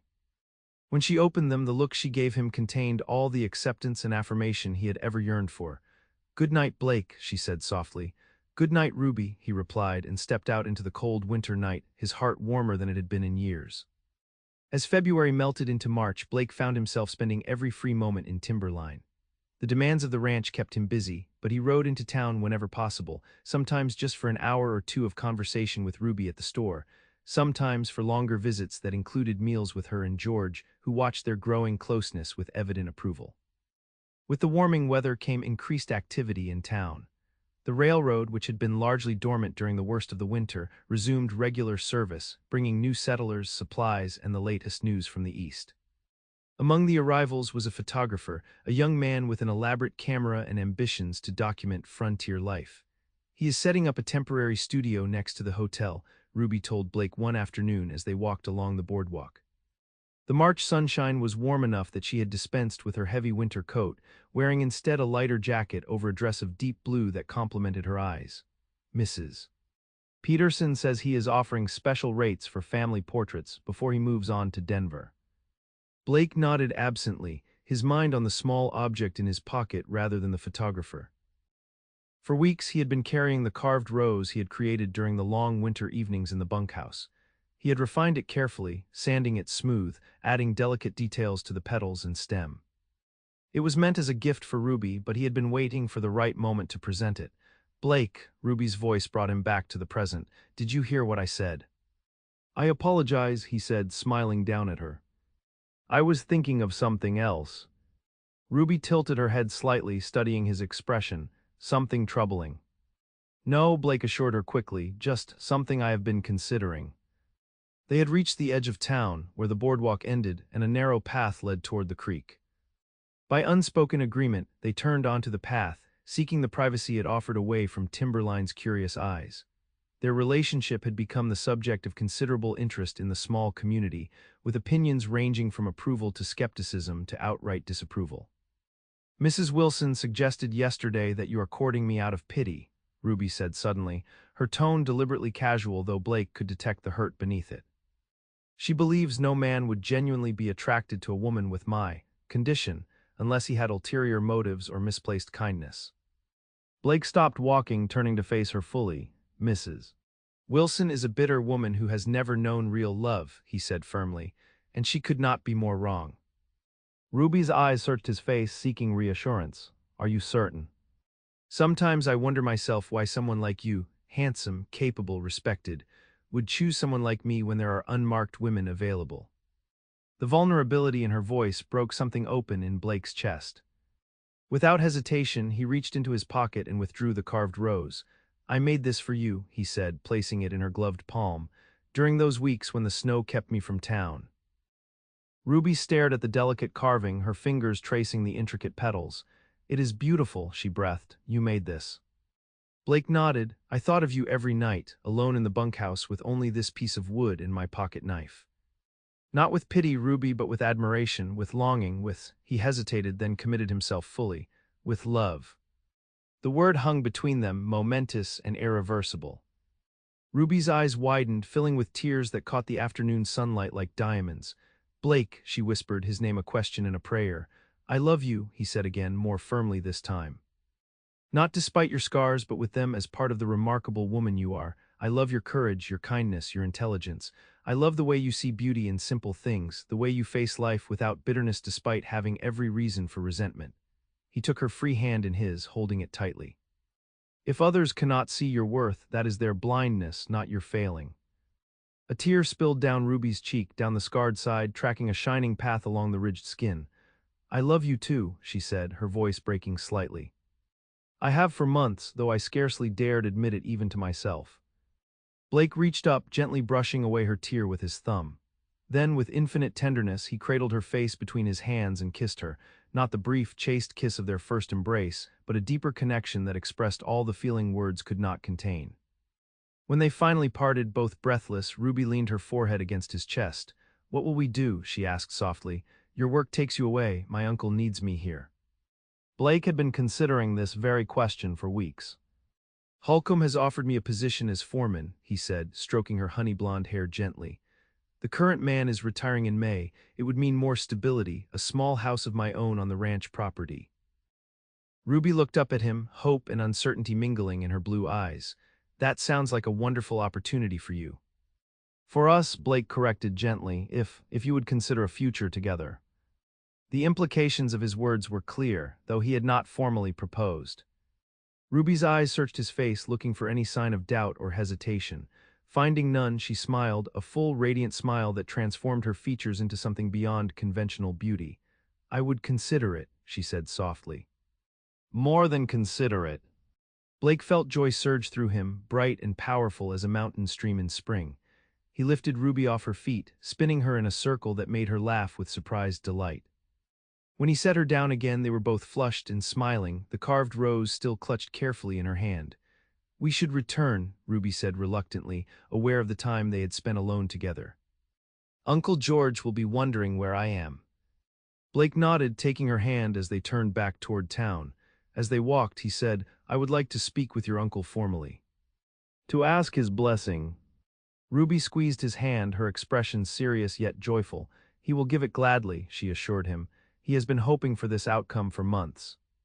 "Has he?" Blake asked, surprised. "Oh yes," Ruby laughed softly. "He told me after the Line Shack incident that you were a man worth having. He has been dropping hints about the advantages of marriage ever since." Blake chuckled, feeling a rush of affection for the old storekeeper who had welcomed him into their lives without judgment. "Then I will speak with him tomorrow," he decided, "and if he gives his blessing—" He left the sentence unfinished, but his meaning was clear. Ruby's hand tightened around his, her expression luminous with happiness. "I will be waiting for that conversation with great interest," she said softly. As they neared town, Blake reluctantly released her hand, mindful of propriety despite their private understanding. Yet as they walked the remaining distance to the store, something in their bearing, in the light that seemed to surround them, caused more than one passerby to smile knowingly. Love, even unannounced, has its own unmistakable radiance. The following day, Blake arrived at the Blackburn store early, before the usual customers. He had dressed in his best clothes, a clean white shirt, dark trousers, and a vest he rarely wore. His dark hair was neatly combed, his face freshly shaved, his boots polished to a shine. Ruby was sweeping the boardwalk when he approached. She looked up, a smile blooming on her face at the sight of him. "Good morning," she greeted him, her eyes taking in his formal appearance with pleased understanding. "Uncle George is inside, doing the morning inventory." Blake nodded, suddenly nervous despite the confidence Ruby had expressed in her uncle's approval. "Wish me luck," he said quietly as he passed her. "You will not need it," she replied, her blue eyes shining with love and certainty. Inside, George Blackburn was indeed tallying supplies, his spectacles perched on his nose as he made notations in a ledger. He looked up at the sound of the bell, his expression shifting from businesslike to knowing as he took in Blake's appearance. "Reynolds," he greeted him, setting down his pencil. "You are looking uncommonly formal this morning." "Mr. Blackburn," Blake replied respectfully. "I was hoping to speak with you on a matter of importance." George gestured to the chair beside the counter. "I have been expecting this conversation," he said directly. "Sit down, young man, and say what you have come to say." Blake took the offered seat, gathering his thoughts. He had rehearsed this speech many times during the night, yet now that the moment had arrived, words seemed inadequate to express his feelings. "I love your niece," he said finally, deciding that directness was best. "I wish to ask for her hand in marriage with your blessing." George studied him thoughtfully, his weathered face revealing nothing. Marriage is a serious commitment, he observed, especially to a woman with Ruby's particular circumstances. The cruel reality is that some people will never see beyond her scars. Are you prepared for that? For the stares, the whispers, the judgment that may follow you both. I see only Ruby, Blake replied firmly. The woman she is, not the accident that marked her. If others cannot do the same, that is their loss, not ours. George nodded slowly. And what of your wandering ways? You have been a man of the trail for years, moving from job to job, place to place. Can you truly settle into the responsibilities of husband and eventually father? Blake had expected this question and had given it much thought. I have accepted the position of foreman at the Double R, he explained. It offers stability, a good income, and a house on the property. More importantly, I have come to understand that true freedom lies not in absence of commitment, but in choosing the right commitments. He met George's gaze directly. I choose Ruby and all that comes with building a life together. A slow smile spread across George's face. Well said, son, he leaned forward, his expression becoming more serious. I have watched you with Ruby these past months. I have seen how you look at her, not with pity or false gallantry, but with genuine admiration and respect. I have seen how she blooms in your presence, becoming more fully herself. He paused, then added quietly, after the fire, I feared she would never know love again, never have the family she once dreamed of. You have restored that possibility to her. Blake waited, heart pounding, as George considered a moment longer. Finally, the older man extended his hand. You have my blessing, he said simply, and my gratitude. Relief and joy flooded through Blake as he shook George's hand firmly. Thank you, sir. I promise to be worthy of her trust and your confidence. George chuckled. Oh, I have no doubt of that. Ruby chooses well, always has, his expression softened. Her parents would have liked you, I think. They valued character above all else. The mention of Ruby's parents reminded Blake of something he had been considering. I would like to be married here in Timberline, he said, so that you and the friends Ruby has made can attend, but perhaps we might visit Denver afterward to pay respects at her parents' graves. She has not been back since the fire, I believe. George's eyebrows rose in surprise at this thoughtfulness. That would mean a great deal to her, he said quietly, though she may not say so. The bell above the door chimed, and both men turned to see Ruby entering, her expression a mixture of hope and apprehension. She looked from one to the other, trying to read their faces. Well, she asked softly. George smiled broadly. Well, indeed, he replied, rising from his chair with a nod to Blake. I believe this young man has something to ask you, and I have customers to attend to elsewhere. With that, he collected his ledger and disappeared into the storeroom, giving them a moment of privacy. Blake stood, crossing to where Ruby waited by the door. He took both her gloved hands in his heart so full he could scarcely find words. Your uncle has given his blessing, he said quietly. Now I must ask you formally, properly. Slowly he knelt before her, still holding her hands. Ruby's eyes widened, a flush rising to her cheeks as she realized what was happening. A customer passing on the boardwalk outside paused, looking through the window with undisguised interest. Ruby Blackburn, Blake said, his voice steady despite the emotion tightening his chest. You have shown me what it means to live with courage and grace. You have taught me that true strength lies not in isolation but in connection. You have made me believe in possibilities I had long since abandoned. He took a deep breath, then continued, I love you, your mind, your heart, your spirit. I love the person you are and the person I become when I am with you. Will you do me the honor of becoming my wife? Tears spilled from Ruby's blue eyes, tracking down both the smooth and scarred sides of her face. Yes, she whispered, then louder with joyful certainty, yes, Blake Reynolds, I will marry you. Blake rose to his feet, lifting her hands to his lips and kissing them reverently. Then, heedless of the growing audience outside the store window, he wrapped his arms around her waist and lifted her off her feet, spinning her in a circle as he had by the creek the day before. Ruby's laugh, bright, uninhibited, full of wonder, was the sweetest sound Blake had ever heard.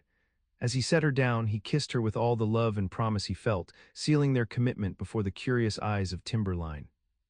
George emerged from the storeroom, beaming at the sight of their embrace. I take it she said yes, he observed dryly, though his eyes were suspiciously moist. Blake and Ruby turned to him, their faces radiant with happiness. She did, Blake confirmed, his arm still around Ruby's waist. Then this calls for a celebration, George declared. He moved to the door and flung it open, addressing the small crowd that had gathered on the boardwalk. Friends and neighbors, he announced proudly, may I present the future Mr. and Mrs. Blake Reynolds, wedding to follow in the spring. A cheer went up from the onlookers, followed by a flurry of congratulations and well wishes. Mrs. Peterson pushed through the crowd to embrace Ruby warmly. I am so happy for you, my dear, she said sincerely. No one deserves joy more. Even Mrs. Wilson, who had questioned Blake's motives, came forward to offer somewhat stilted congratulations. Ruby accepted them graciously, her hand firmly entwined with Blake's, her scarred cheek held high without shame or self-consciousness. As the impromptu celebration continued, Blake found himself watching Ruby with wonder and pride. This remarkable woman had chosen him, had believed in the possibility of their love when logic and experience might have counseled against hope.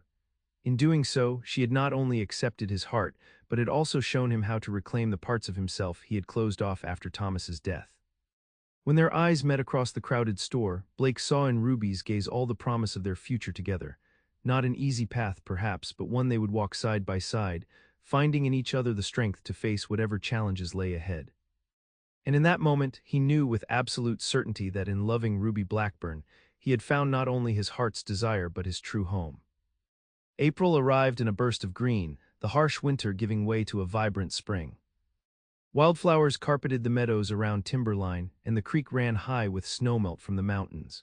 The town itself seemed to awaken from hibernation, with new construction beginning on several lots and increased activity as travelers and traders returned to the frontier routes. Wedding preparations consumed much of Ruby's time. The ceremony was set for the first Saturday in May, to be held in Timberline's small church, followed by a celebration at the town hall. Women who had once avoided Ruby now sought her out, offering assistance with everything from her dress to floral arrangements to the wedding supper. It is remarkable how a forthcoming marriage improves one's social standing, Ruby observed wryly to Blake one evening as they sat on the porch behind the store, enjoying a rare moment alone. Mrs. Wilson has invited me to tea twice this week, after 3 years of crossing the street to avoid speaking to me. Blake smiled, taking her hand in his. She had begun removing her gloves in his presence, allowing him to feel the softness of her skin directly. It was a small intimacy that moved him deeply, a sign of her complete trust in his acceptance. People are drawn to happiness, he suggested, and you are positively radiant these days. A blush rose to Ruby's cheeks at the compliment. I have reason to be, she said softly, squeezing his hand. In less than 2 weeks I will be your wife. The word sent a thrill through Blake. Wife. The concept still amazed him, that he who had sworn off attachment and connection would soon be a husband, responsible for the well-being and happiness of another person. Yet far from feeling burdened by the prospect, he found himself eager to begin their shared life. The house at the Double R is nearly ready, he told her. Holcomb gave me leave to make improvements. I have added shelves for your books in the main room and repaired the garden fence. Ruby's eyes softened at this evidence of his thoughtfulness. It sounds perfect, she said, a real home. Blake nodded, then hesitated before adding, I have been thinking about our trip to Denver after the wedding. Are you certain you wish to go? It may bring difficult memories. Ruby considered the question seriously. Yes, she said finally, I need to visit my parents' graves to introduce you to them in the only way possible now. She touched the scarred side of her face gently. And perhaps it is time I faced Denver again, not as the girl who fled in shame, but as a woman who has found happiness despite what happened there. Blake brought her hand to his lips, kissing it tenderly. Then we will go, he promised, and face whatever comes together. The following days passed in a blur of activity. The photographer who had set up shop in Timberline was engaged to document the wedding, a luxury few frontier celebrations could boast. Ruby's dress, ordered from Denver and altered locally, arrived and required final fitting. The church was decorated with spring greenery and wildflowers gathered by the town's children. Through it all, Blake found himself watching Ruby with increasing wonder. The woman who had once kept her head lowered and her scarred cheek turned away now moved through town with confidence, accepting both congratulations and curious stares with equal grace. Her natural beauty, always evident to Blake, seemed enhanced by her newfound assurance, drawing the eye not away from her scars but toward the light that seemed to emanate from within her. The day before the wedding, Blake moved his few belongings from the bunkhouse at the Double R to the foreman's house he would soon share with Ruby. The small structure was modest but solid, with 2 bedrooms, a comfortable kitchen, and a porch that offered views of both the ranch buildings and the distant mountains. He had spent his free time over the past weeks making it ready, repairing loose boards, patching the roof, planting flowers along the front path. As he arranged his clothes in the bedroom that would soon be theirs, Blake found himself overcome with emotion. This house, these preparations, represented everything he had denied himself since Thomas's death: permanence, connection, the willing vulnerability of shared life. That he had found his way back to these possibilities through loving Ruby seemed both miraculous and perfectly right. A knock at the door roused him from his thoughts. Blake opened it to find Holcomb, the ranch owner, standing on the porch with a large package under his arm. "Wedding present," the older man explained gruffly, thrusting the package at Blake. "From me and the missus." Blake accepted it with surprise and gratitude. "Thank you, sir. You have already been more than generous with the house and—" Holcomb waved away his words. "You have earned it. Best hand I have had in years, and you will make a fine foreman." He hesitated, then added awkwardly, "The missus, and I think highly of your Ruby too, takes courage to face the world with scars like hers. Shows character." Blake nodded, deeply moved by the simple acceptance in the rancher's words. "Yes, it does," he agreed quietly, "more than most will ever know." After Holcomb departed, Blake unwrapped the package to find a handsome quilt in shades of blue and green, clearly the work of Mrs. Holcomb's skilled hands. A note tucked inside read simply, "For warmth and welcome in your new home." Blake spread the quilt carefully over the bed, its colors brightening the simple room. Tomorrow, Ruby would join him here. They would begin their life together in this house, under this quilt, with the blessing of not only George, but also the community they had come to be part of, a reality Blake would have considered impossible just months ago. As he closed the door of the house that would soon be their home, Blake found himself offering a silent prayer of gratitude for Ruby's love, for his own heart's unexpected healing, and for the journey that had brought him to Timberline and the woman who had taught him to hope again. Wedding day dawned clear and bright, the spring sun warming Timberline after a cool night. Ruby woke early, excitement and nervousness mingling in her chest as she realized the significance of the day. By sunset, she would be Ruby Reynolds, a wife rather than a spinster, a woman with a future rather than merely a painful past. Sarah Dawson had arrived the previous day with her 3 children, determined to help Ruby prepare for the ceremony. Now she bustled about the small bedroom, laying out the wedding dress with careful hands while Ruby sat at her dressing table, contemplating her reflection. "You look beautiful," Sarah said, noting Ruby's self-examination in the mirror. "Truly a perfect spring bride." Ruby smiled, touched by her friend's sincerity. Once such words would have seemed like empty platitudes, mockery of what she had lost in the fire. Now, looking at herself through Blake's loving eyes, she could see beyond the scars to the woman she had become, strong, resilient, worthy of love. "Thank you," she said simply, "for everything, your help, your friendship, your acceptance from the first day." Sarah squeezed her shoulder gently. "That is what neighbors do," she replied, "and friends." She turned back to the dress, smoothing its folds. "Now let us make you even more beautiful for that handsome cowboy of yours." The next hours passed in a flurry of preparation. Ruby bathed in water scented with lavender, a luxury she rarely allowed herself. Sarah arranged her honey-blonde hair in an elegant style, adorned with small white flowers from Mrs. Peterson's greenhouse.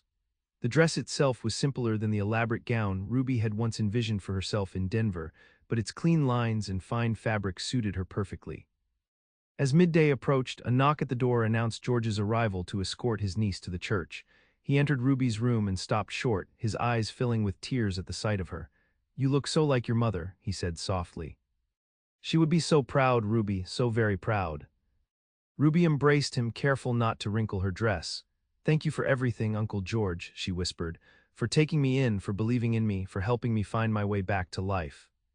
George cleared his throat, blinking back emotion. "It was you who did the hard work," he countered. "I merely provided shelter. You built strength from ashes, Ruby, never forget that." The small church was filled to capacity when they arrived. It seemed that everyone in Timberline had turned out for the occasion, along with ranch hands from the Double R and neighboring properties. Ruby waited in the small antechamber while Sarah made last-minute adjustments to her dress and veil. Through the doorway, Ruby could see Blake standing at the altar beside Reverend Thompson. He wore a new dark suit, his tall frame straight and proud, his dark hair neatly combed. Even from a distance, she could see the emotion in his face as he spoke quietly with the minister. "It is time," George said, offering his arm. Ruby took a deep breath, settling her veil in place.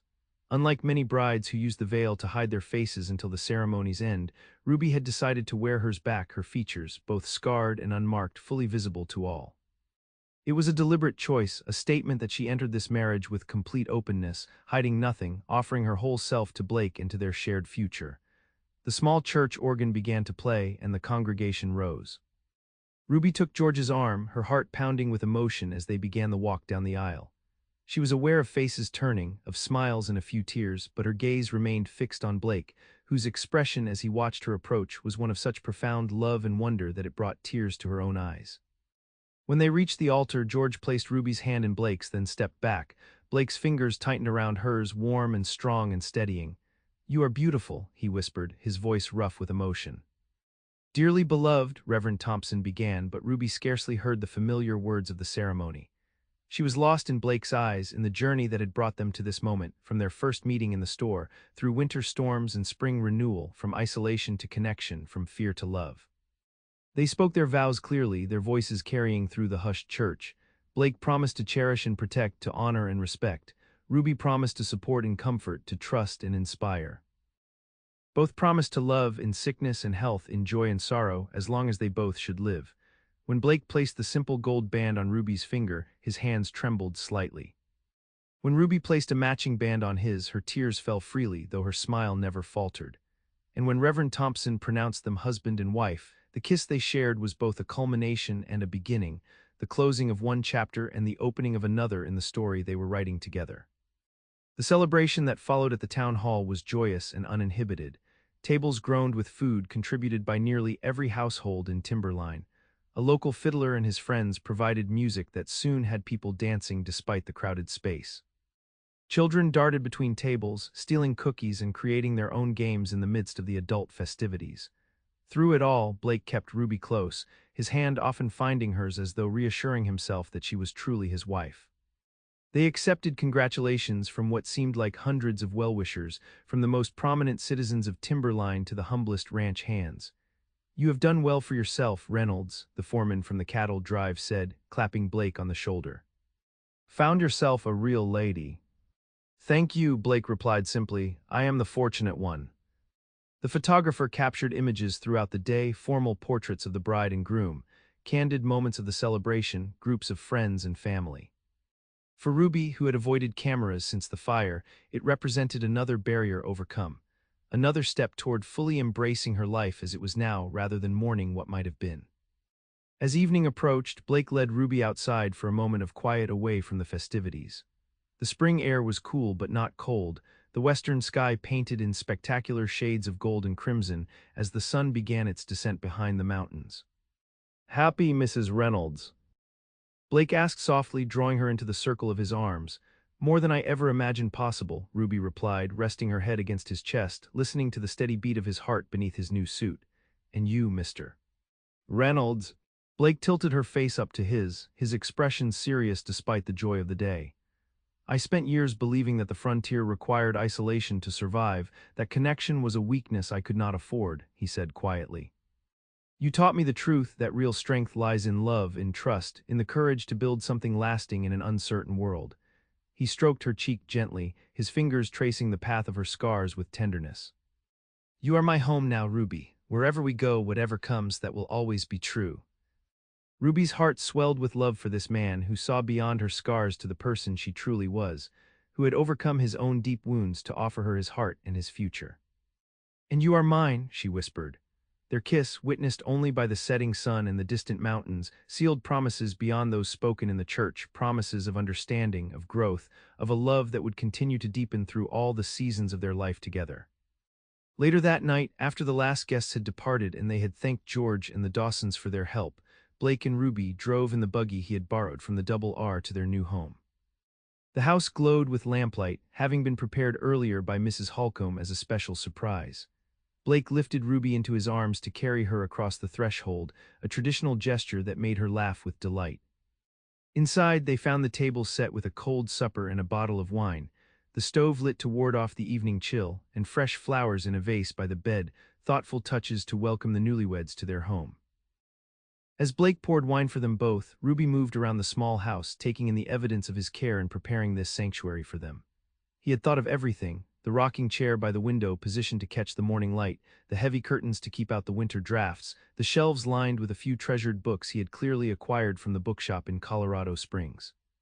"It is perfect," she murmured, her fingers trailing over the smooth wood of the table. "More than perfect." Blake handed her a glass of wine, his expression tender as he watched her explore their home. "It needed you to make it complete," he said. "Without you it was just walls and a roof. Now it is a life." They touched glasses in a silent toast, the clink of crystal soft in the quiet room. Ruby took a sip, savoring the warmth as it spread through her, mirroring the warmth in her heart.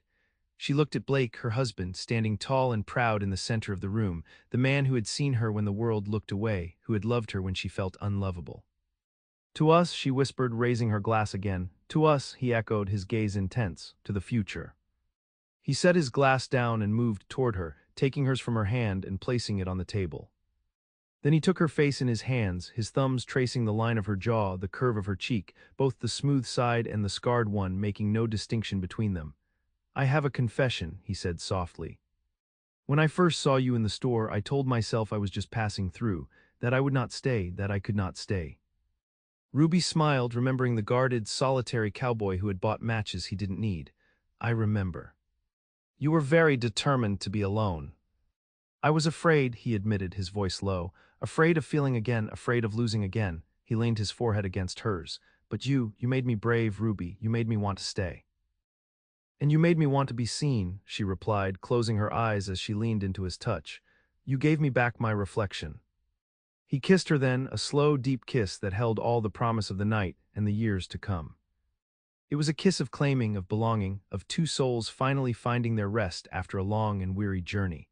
The trip to Denver later that summer was a journey of closure and new beginnings. Blake and Ruby traveled by train, a luxury they could now afford, staying in a comfortable hotel near the city center. For Ruby, returning to the place of her greatest pain was daunting, but with Blake at her side, the city seemed less imposing, less full of ghosts.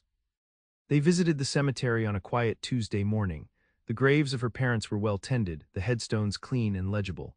Ruby stood before them for a long time, holding Blake's hand, speaking silently to the mother and father she had lost. She told them of her life in Timberline, of the store, of the friends she had made. And she introduced them to Blake, the man who had healed the wounds the fire had left on her heart.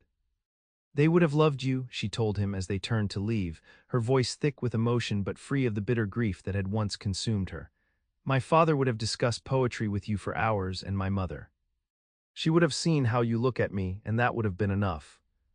Blake squeezed her hand. "I wish I had known them, but I see them in you, Ruby, in your strength, in your kindness." Before leaving the city, they walked past the house where Ruby had grown up, or rather, the empty lot where it had stood. A new structure was being built there now, a modern brick home that looked nothing like the wooden house she remembered. "It's gone," she whispered, realizing with a jolt of surprise that the sight brought relief rather than pain. "Truly gone.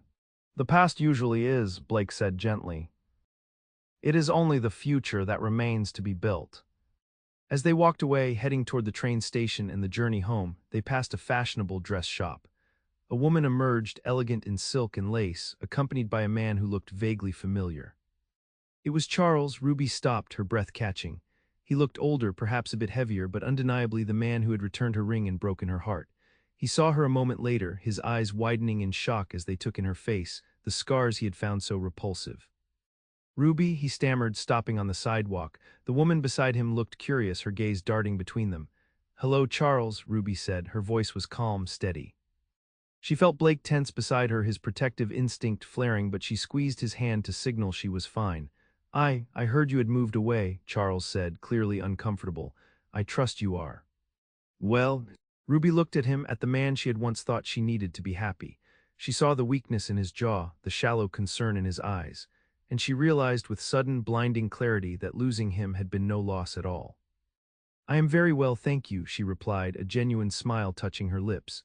She turned to Blake, her eyes shining with love. "Charles, this is my husband, Blake Reynolds."